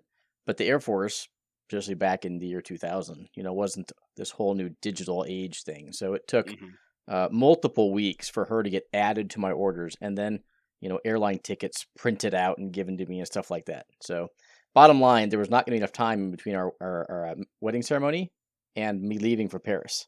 And she was like, that's not happening. So we got married just by the pastor who actually married us did a small ceremony in June with just our mother's present. So that's what I mean. So our actual anniversary is in June, but her father still to this day does not know that we were married in June. He would die if he ever found out. So for everyone else, some people know, but some don't. So August is our quote unquote official wedding anniversary. That's now, two things. If we die or get doesn't divorced, listen to the podcast. Yeah, I was gonna say whatever.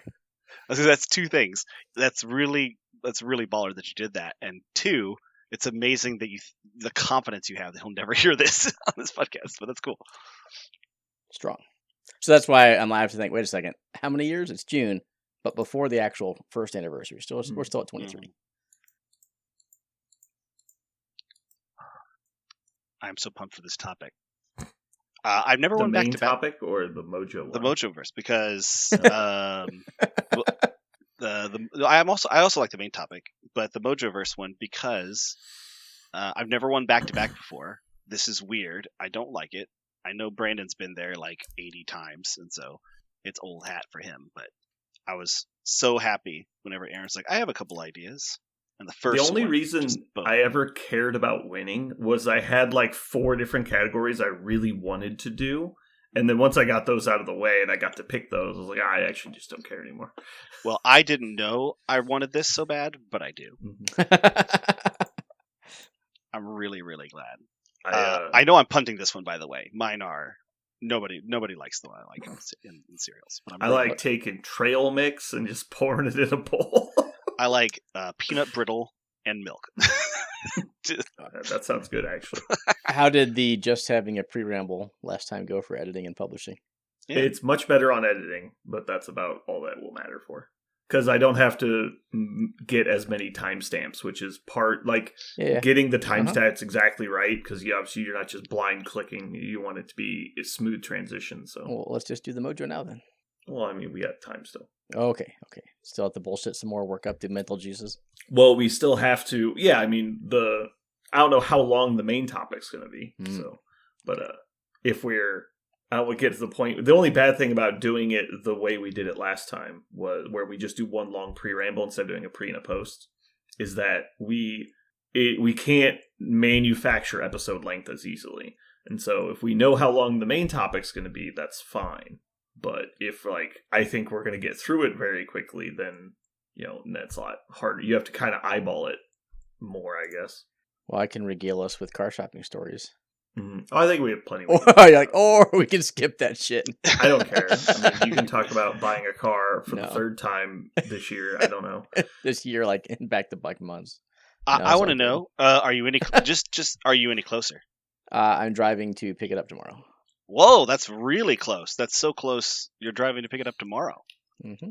Man, so what did you decide? Mazda CX-5. Okay, let me pause for what the fuck is that? It is an SUV. It's an actual SUV. Okay. All-wheel drive, real SUV stuff. It is an SUV. Good gas mileage? No. Sure. It's not a hybrid. It's not getting 40. Yeah. It'll get as good as the one it replaced, which is 2330. Oh, what year is it? Your Ford was only that? No, or are you talking about I'm gonna drive the electric, and then my wife basically got 2 new cars. I don't get one. She has 2 cars now, and I get to borrow whichever one she's not using at the time. What did you say, Parker? What year did you? Is it a new one? 24. I don't buy used cars. Okay. Mm-hmm. Well, I was gonna say it says 26 city, 31 highway. That's a little bit better. That's solid. It's better than mine. CX-5. That's what it says. 2024 Mazda CX-5. I'm not looking at the manufacturer stuff. I'm looking at there could be different body styles that have noticeably different gas mileage. Sure, there could be a. You're not looking at the 50. You're looking at the 5. CX-5, yeah. Okay, yeah. But of course, I'm not on the manufacturer's website. I'm on standard. It's going to get somewhere around 24/30. Mm-hmm. But so it's my car gets 16/20. So. Yeah, no, it's not great. But I mean, it's a big, heavy metal car, so. Yeah. We could have gotten the CRV, from Honda, which is, in the hybrid version. It just costs $6,000 more to buy, and then you make it up in gas over the next 10 years, which I'm normally totally fine to do, except the fact that my fucking car got totaled early makes 10-year car planning like less than ideal, right? Yeah. So I was totally happy to get this one as opposed to a hybrid, just based off of the current incentives. My wife really likes the Mazda brand, so we're just making my wife happy. Yeah, I've known a lot of people are pretty loyal to the Mazda brand. All I know is I will never buy a Kia.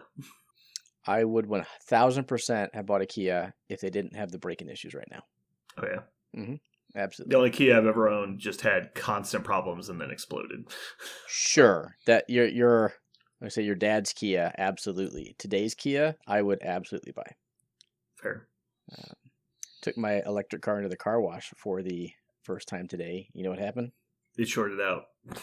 No, nothing happened. It was totally that's what I fine. Yeah, I mean, obviously. They wouldn't make cars you couldn't wash. I mean, the crazy thing to me is that you can wash a normal car the way that people do it. Like, do you know how most people clean your engine compartment?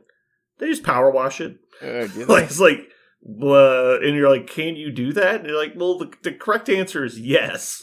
The smart answer is no, but people do it. You're also like, there's tons of you shouldn't do with cars, but I have never cleaned the engine compartment in my life in a car. Exactly, and so it just depends on what you're trying to do. And basically, what they say is don't use aggressive cleaners and don't spray directly at the terminals. Just kind of like go around them or put a bag over them. But there's like theoretically speaking, there shouldn't be any problem because a lot of the wires are separated in those connectors, and so like even if they get a little wet, it should be okay. You just don't want to like completely drench them. But yeah, when you think about it, it's like when you drive through puddles, that's why it gets dirty. Water gets splashed up on top of your engine. Like it's not sealed in any way. There's absolutely moisture mine is. all over. I have no engine, so. Mm-hmm. Yeah, you just keep your thing holding all the electricity on the bottom of your car. Is that right? That's a true statement. Okay. But it's sealed from the bottom. It looks so weird. Like normally, sure in the car, you can see all like the muffler comes down and everything. And look at the bottom of my car, and it's completely flat. Yeah, my hybrid Jeep is kind of talked about as being like a trail car. It's got like a trail SUV. It's got a bunch of trail settings. And the first thing I asked was, how do they protect the battery? And he's like, look underneath it. And there is this super hardcore cage on the bottom of the vehicle. Just like intensely. It's by far the thickest steel on the entire thing because everything else is fiberglass. Yeah, because you take like a sharp rock to the bottom of that battery, and you're gonna have a real fucking bad day. Yeah, exactly. When your car erupts in flame. I thought it was pretty cool. I wonder if that's why the EVs are so heavy. Is it the battery that makes it heavy, or is it what you're talking about? Because that's what the bottom of my car looks like. There's obviously a steel plate, but it's not like heavy duty steel. It's just like like probably 18 or 30 gauge or something. But yeah, it's basically sheet metal on most cars. But because this car is designed to be an off-road type vehicle, it's got extra protection. Yeah, most electric cars have the equivalent of a skid plate. Yeah, I just don't think about driving around something armor plated. Like it's like because the engines are just like the guts are just there. You could just like shove your hand in them if you wanted to, but not this. I mean, conveniently in a combustion engine drivetrain, everything is currently encased in metal, so it doesn't really matter. Right. Funnily enough, the thing you're probably most likely to damage when off-roading is like your brake lines, because it's really just a metal tube that runs on the undercarriage. So I might start doing some 40K 3D printing. Apparently there's a lot of upgrade kits and stuff that third-party people make that people need / want for their models. So that's what I've been mostly doing for the last week. Like plasma guns, shit like that? Kinda, yeah. Like mostly it's been vehicle weapon options, like different sponsons and stuff that the kits don't like come with normally, or like there's John was telling me about one of the kits. This is an infantry kit. There's a Dark Eldar unit that they have 2 different heavy weapons they can take, but the squad of 5 people can take 4 of them. The box comes with 1 of each. And so there's like a desperate need, because like if you just do the math, like, well, I have to buy 4 boxes of them to field 1 unit of 5. And so I just throw the rest of the models away. Like, it doesn't make any sense. It's just impossible to get those weapons. And so people are desperately needing them. I still have my combi plasmas that are made of Play-Doh. Yeah. Like the bolter, but then I just, made a little Play-Doh to look like the plasma portion. It actually looks pretty good. Yeah. But yeah, stupid. I'm hoping that you home mean kit green stuff and not Play-Doh. Well, you can keep hoping, man. I've never owned green stuff in my life. It's not any kind of actual putty. It's Play-Doh. I So can show it's you like, my hobby corner that you has, could just pinch it and it would just flatten out. Play-Doh will dry out, so no, not anymore. Eventually. It takes a long time. Well, these have apparently cured long enough. Okay. I have actual, not the entire thing isn't Play-Doh, it's just the plasma tube on the side of the gun. But and then I use like jewelry clasp to be the end of the plasma. Anyway, it was back when I was doing all kinds of shit for the reason you're talking about. Like, they just didn't even make them. Yeah. Hey, we're going to design rules and require WYSIWYG and not sell the product to go along with it. Yeah. No, to be fair, they probably made the Cobby plasma, but it did not come in the box that you bought, which is the frustrating part. I don't even know if they made one at all. Back when I played, which was when I first got in, was early 4th edition, there was a ton of weapon options you just didn't get in most of the kits. But their like catch-all was there was a Space Marine Captain box set for $20. And it was just a Space Marine Captain, and he had like 40 optional parts. And so he had like a thunder hammer, a sword, an axe, a chain fist, lightning claws, all kinds of stuff. And he had a combi plasma, combi melta, combi flamer. And so if you wanted those parts, you basically had to buy a captain box for every upgrade piece you wanted. And it was really stupid because you're like, well, I want this veteran squad to have lightning claws. Well, for every one of them, you were buying a captain box. And it was just like, okay, so it's plus $20 per model to have this part. It's fucking stupid. And then there was a bunch of like the old heavy weapons that you could only get in metal. And so you have to go buy metal blisters of specific models. So, are you also planning on doing War Machine now? Because they sold their company, right? It's now free and clear. What do you mean by 3D War print? Machine? Just 3D print some War Machine stuff, right? You're doing 40K when I stuff. say I'm going to 3D print 40K stuff, I'm not just going to do full model kits. I'm just printing like optional upgrades and stuff. Oh, okay. Yeah, I'm not going to just like start pumping out Land Raiders or anything. No, I'm just like, these are third-party fan-made kits that people make that you can produce. Yeah. But yeah, that will definitely be a topic I think that we should have during the cast. What? The War Machine thing? The War Machine thing, yeah. Okay. We should at least mention it. Okay, sure. That's the only news, I think. I actually am not totally, like, you'll have to fill me in on what all the things. Yeah, there's not a lot of information I yet. just know of it. They have another press post release coming out tomorrow, I think. What are we doing podcasting tonight, then? We could be hot on the news. Infamous, the War Machine edition. Speaking of different versions of Infamous and hot on the news, I really enjoyed your Judgment 2.3 take. I listened to it twice. Twice? I listened to it twice. Wow. Well, I listened to it like... I thought we had good views, but if it's just you like hitting play 20 times, our listenership's not quite what I thought we were. Oh, yeah. I did it like right as it came out, and I was not paying it like full attention. It was what was that, like in the middle of the evening, and I was with my kids, and so it was just I was only listening to 3/4 of it, and then when my usual thing is I wait till I mow, and then I listen to things while I mow, and so I got to really digest it while I was sitting on the mower. So yeah, I listened to it twice. So what about it did you particularly like? I really there are no false compliments here. You have to substantiate that shit. What did I really like about it? I just thought you guys were I thought you guys were thorough, and I thought you were fair.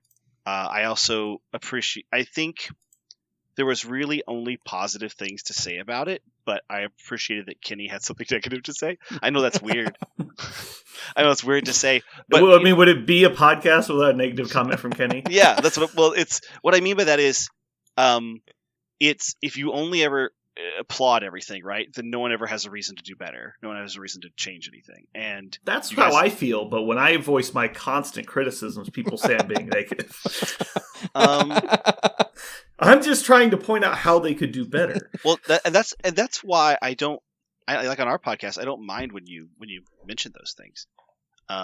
If that's all we do, then that probably is not healthy. It's not fun to listen to, right? Just like period. It's just doesn't feel like good content. That's not what you guys were doing. You weren't just bashing it. But Kenny was pointing out, for example, things like Krognar did not get a buff per se, but they did get a buff per se because no longer can you have a ring that makes one of your models as good as Krognar models for returning back to the effigy. So things like that, I think, were clairvoyant and interesting and important to know.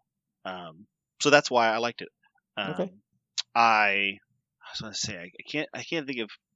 Otherwise, it was it was measured, and you guys, the rating system I thought was interesting. I don't know if I don't think we've ever done a rating system for anything like that. Maybe we'll get to soon. Knock on wood. We'll see something for MCP. But Yeah, we started doing that with the first one. I don't know if it's good for content creation or useless. Someone out there can tell us. I like that you. I like that you. I like that you had a positive and negative for the game was your scale, but then the 1 through 5 doesn't make a lot of sense. I almost wanted to be like -2, -1, 0, +1, +2, or something. I don't know how you do it where, because a 1 is technically still positive, right? Literally. Depends on your but scale. but according to your scale, a 1 is actually bad for the game. So like it's actively moving the game in the wrong direction, actively working against what the game should be fair, or how it should be either fair and balanced or fair but imbalanced, right? Which is what most games strive for. So I think just the number scale itself, like Kenny was confused at the very beginning, and I think he will, and I think he'll probably be confused every time you do it. And we'll just make up a new scale every time, so it's all good. I'm scared to listen to this now. Like, I don't know what the fuck is going on. Well, they each of them gave a rating to what they thought each errata update was, yeah. And 5 was really great move, clairvoyant, interesting, important. Sure. A 1 would be actively bad for the game and everything in between, and that by itself is fine. 0? You said there was 0? No. He said he would have wanted to have the scale be -2 to 2. Oh, so that 0 was meh, right? Yeah. Whereas there was a 0. In our scale, a 3 was a meh. 4 was good. Sure. 5 was spot on. 2 was not good, and 1 was horrible. Yeah, it's basically agree, strong agree. Yes. Doesn't matter. Yeah. Disagree, strong disagree. Yeah, it's all that matters. Yeah, it was it was a Likert scale, but they used 3 as their 0, which was weird to me. That was the only part that was strange. I mean, I think the problem is you're focusing on the middle of the scale and not the ends.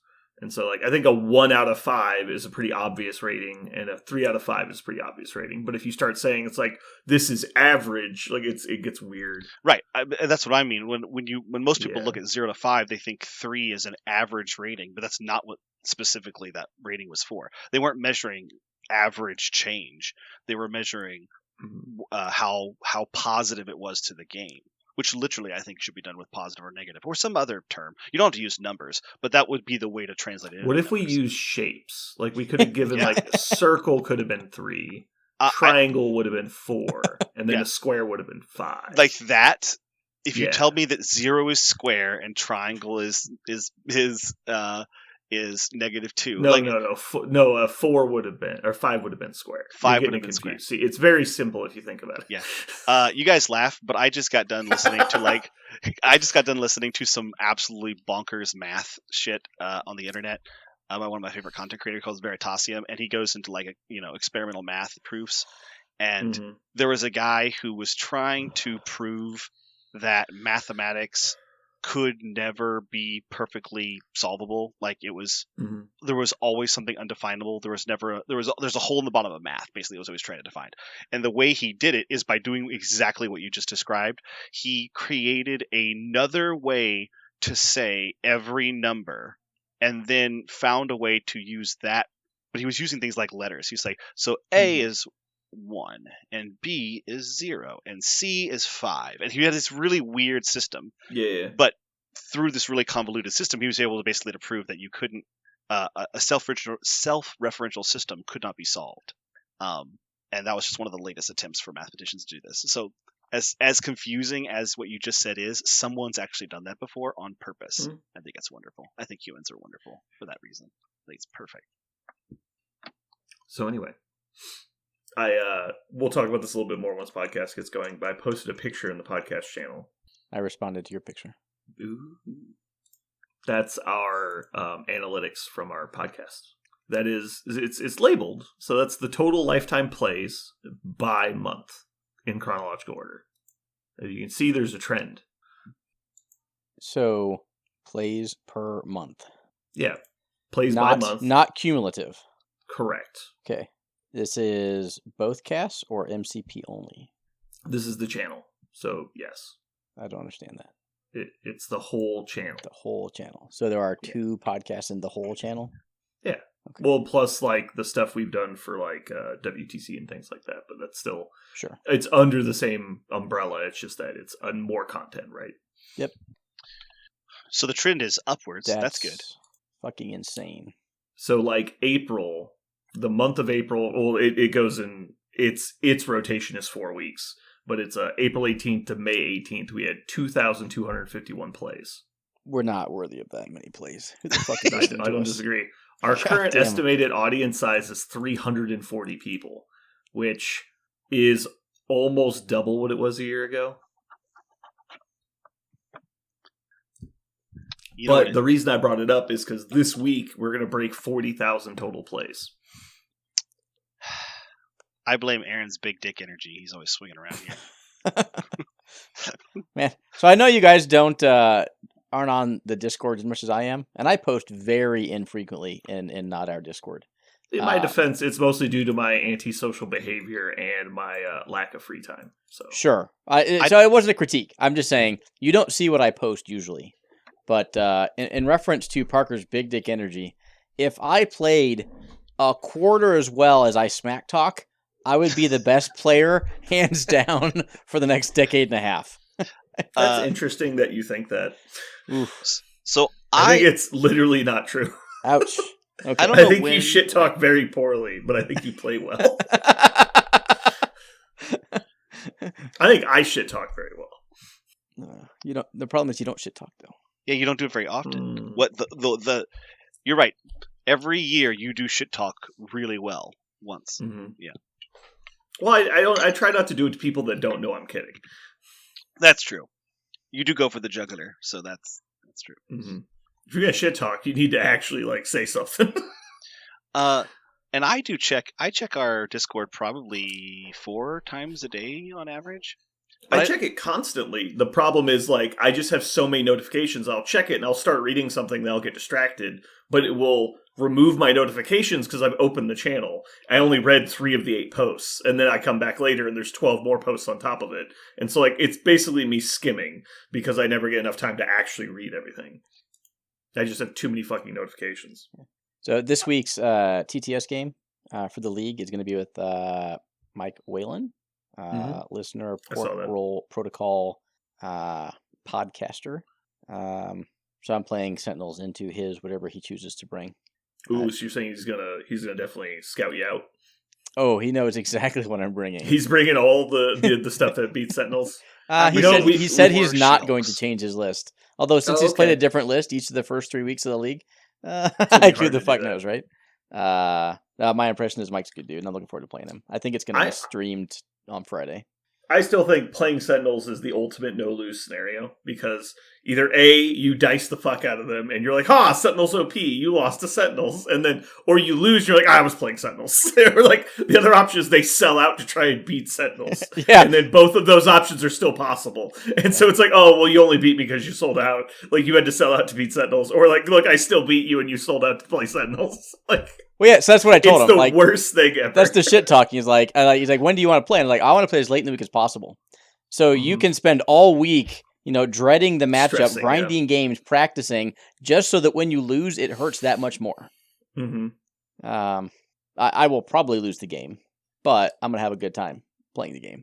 And I'm going to disagree with your statement. I don't think Sentinels are as bad as your words would indicate. I just think it's a no-lose scenario as the person playing Sentinels. Right, but that's only because people think Sentinels are a trash affiliation. Is it a no-win situation? Yeah, and that's I totally agree. They are not a no-win. They are not a trash affiliation. No, I've been on this train the whole time. I think Sentinels are, I don't know, slightly below middle of the pack at worst. Like, I think they're what they do is good. The problem is everything about the current meta tries to fuck them over. And if we didn't live in this fucking oppressive scenario meta, then I think they'd actually be playable. Like, competitively playable. So I think they are, even now, competitively playable, probably top half of affiliations. However, there are some hard fucking counters. Mm-hmm. And if your opponent happens to have those counters in their list, your win percent just goes through the floor. Specifically, shit that auto throws size infinite with attacks. That's fucking horrible. And we can go on and on. There's so much stuff that can be absolutely devastating for size 5 with no action economy models. But absent those hard counters, I would say I have a game into either webs or pick your killy attrition list. And it's all going to come down to dice in the end, especially if it's attrition versus attrition. But anyway, I think they're competitively viable. And by that I mean they could win any specific game. They are not going to win a major event because you're going to run into a hard counter that other affiliations don't have to worry about. When did you guys start recording the Judgment Cast? Was it January? We're on 23 right now, so yeah, but 5 there was months 2 ago? extra episodes. Sure, about 5 months. Yeah, probably So January. 20 weeks. I did about 5 months. It's weird because if you break it down by day, our most listens by day are not even remotely close. April 26, 2022. It's not even remotely close. April 26th. Yeah, it's fucking weird. Huh. It's our most by like 20% of a single day. The next closest, I know why. I don't know if you guys realize why. No, by tell saying me. What does that happen? It's we got back from Adepticon. We dropped the episodes and the battle reports, and I posted everywhere, and so people were like, and people met us for the first time when we went to Adepticon. So it was basically like, you might have heard of this podcast online, but when you meet the people, you get to play against them and stuff. Like, and then you're going to go check it out. So it's just the Monday everyone got back from Adepticon and was like, oh look, it's. And I'm not sure the date's exactly right because it's on a like little slider, but I can show you here. I'll actually just post. It's a funny graphic podcast. It's just a big line in the middle of nowhere. What's the black on the bottom? What do you mean black on the bottom? What are you talking about? There's a black vertical chart. Oh. No, that's just the bottom of the blue lines. It's just zoomed out so far because it's all time. Don't go to 0? So weird. Yeah, because those days, there was never a day we had 0 listens in that time period. Okay. Aaron doesn't know how to read a graph. Anyway, you guys ready to do Mojo? Hell yeah, let's do it. I'm so excited. All right.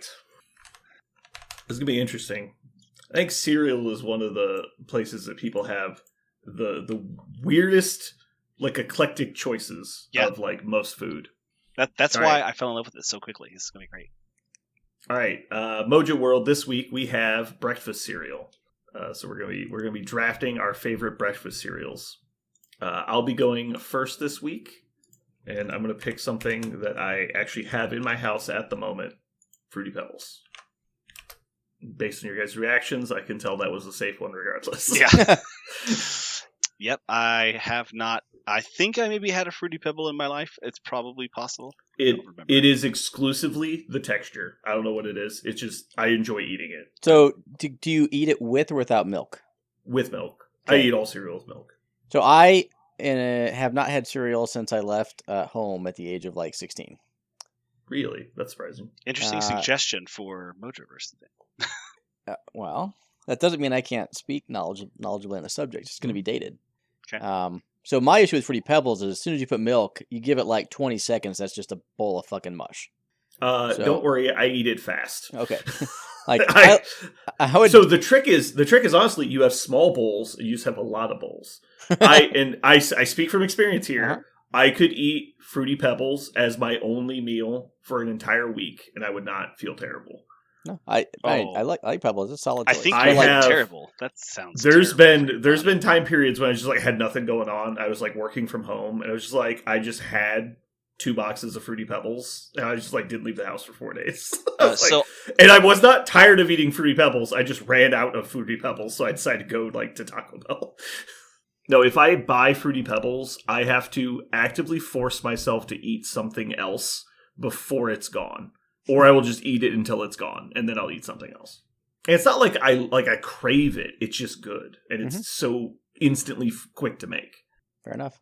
All right, Aaron, you are up next. We're going to go with what was my favorite cereal as a kid, and that's Trix. Trix, okay. Which is very similar to Fruity Pebbles, very different texture. Ooh, I disagree with that hard. There are cereals that are like Trix, but it's not Fruity Pebbles. They are similar in color and base composition, but there you go. That's most cereal. Sure, but Trix retained its crunchiness far longer than, say, the Fruity Pebbles. Fair enough. I assumed you were going to say like raw oats or some kind of wheat germ based on your upbringing. I mean, you're not wrong. We had the Great Depression had interesting food. Any cereal that was in the store that was like under, I forget what it was, X grams of sugar. And we're like, sweet, we have the whole store. But then when you like narrowed it down, there was only like 3 we could choose from. It was like Cheerios. I'm pretty sure Trix wasn't on the list, but once in a while we had a special treat or something. Mm-hmm. Anyway. All right.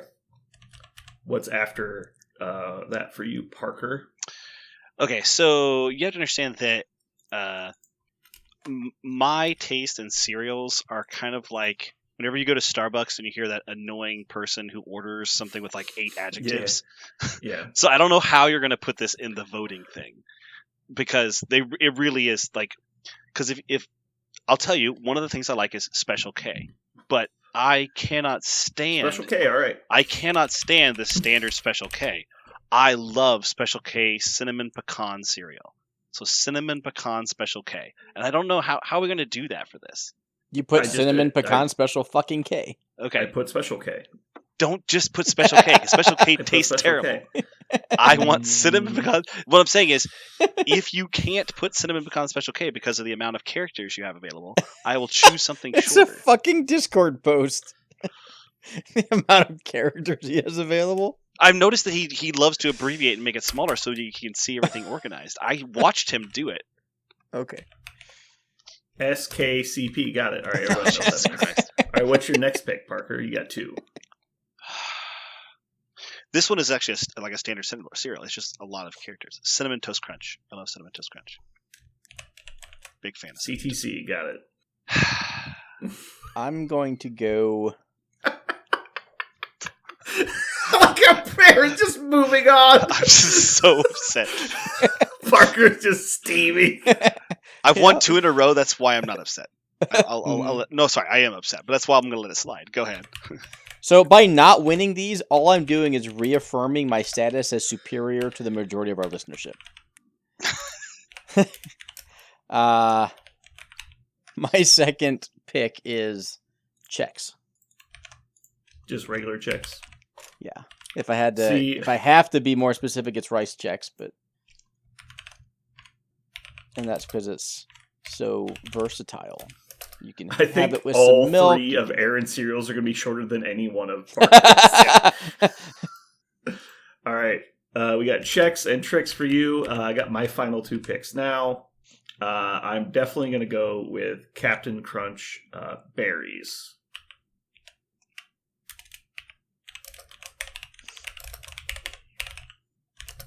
I'm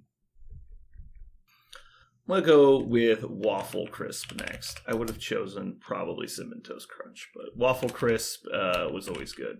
I don't know if you guys ever had that. They're shaped, the little things are shaped like little waffles, but they have like a maple syrup flavoring on it. It was pretty good. Just went really well with the milk. But yeah. All right, Aaron, you're up. Final pick. Lucky Charms. Don't love the marshmallows, but every once in a while. I don't know what those things are in Lucky Charms. They're not marshmallows. They're something. Sure, they're marshmallows. I'll give you that one. Yeah, I'm not saying you can't like them. Have the same. I like those. Yeah, I love those sugar shapes, whatever they're called, whatever they actually are. I think they're actually. It's just because they put like different preservatives in them. I don't think there's a reason they wouldn't use actual marshmallows other than like they go bad. Anyway, Parker, what's your last pick? My last one is one that I have to pick because of my grandma. My grandma and I ate this every day when she came over. Raisin Bran. And this is a super like grandma cereal, but she and I would share a bowl of Raisin Bran, and that was like one of my favorite memories. Is that she and I were the only two people in our house who liked Raisin Bran. Cool. Yeah, this was a little less contentious because none of us were going to pick the same ones. So possible. I mean, I took your Cinnamon Toast Crunch, I guess. I mean, there could have yeah, been. but it was like you didn't know. last We could on have my both list, yeah. been like on the, Fruity Pebble train. You weren't. I could tell. That was not going to make my top 3. Mm-hmm. So honorable mentions. I also Reese's Puffs was probably the next. It was in contention with Waffle Crisp. The peanut butter with milk was always really good. You guys, it's a newer cereal, so I doubt you guys had it because Aaron's like 1,000 years old and Parker doesn't like food. I've always been a fan of Fruit Loops, no milk. I've always just like if you're eating it, dry Fruit Loops are probably up there. Yeah, because I went Apple, Trix, I couldn't go Fruit Loops.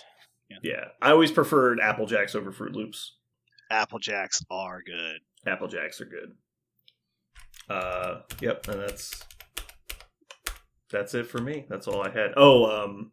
Honey Bunches of Oats is solid if you want something a little less sugary, even though it's got like the same amount of sugar in it, I'm sure, but it actually has some resemblance of actual food.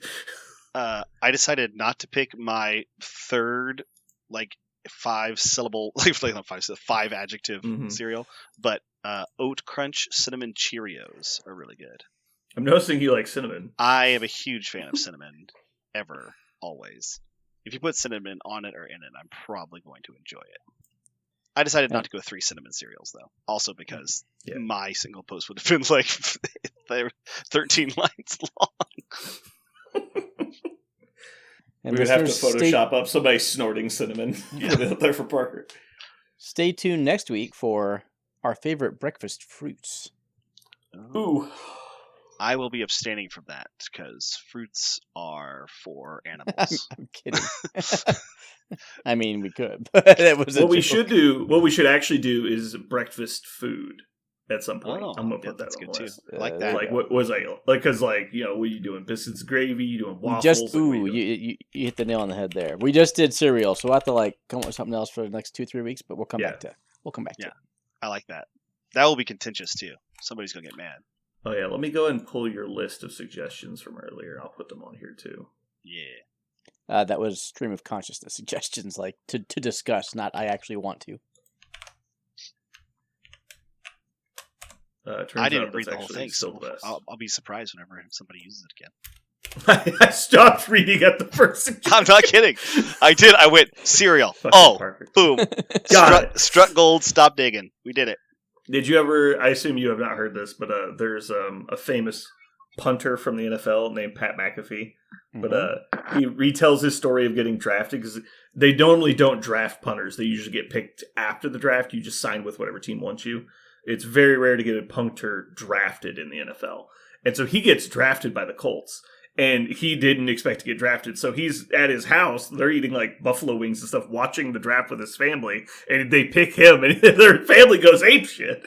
And so he gets a phone call. They're like, yo, we're drafting you, blah, blah, blah. And the coach talks to him for a second. All right, I'm going to hand you off to our personnel acquisitions person. They're going to get some information from you.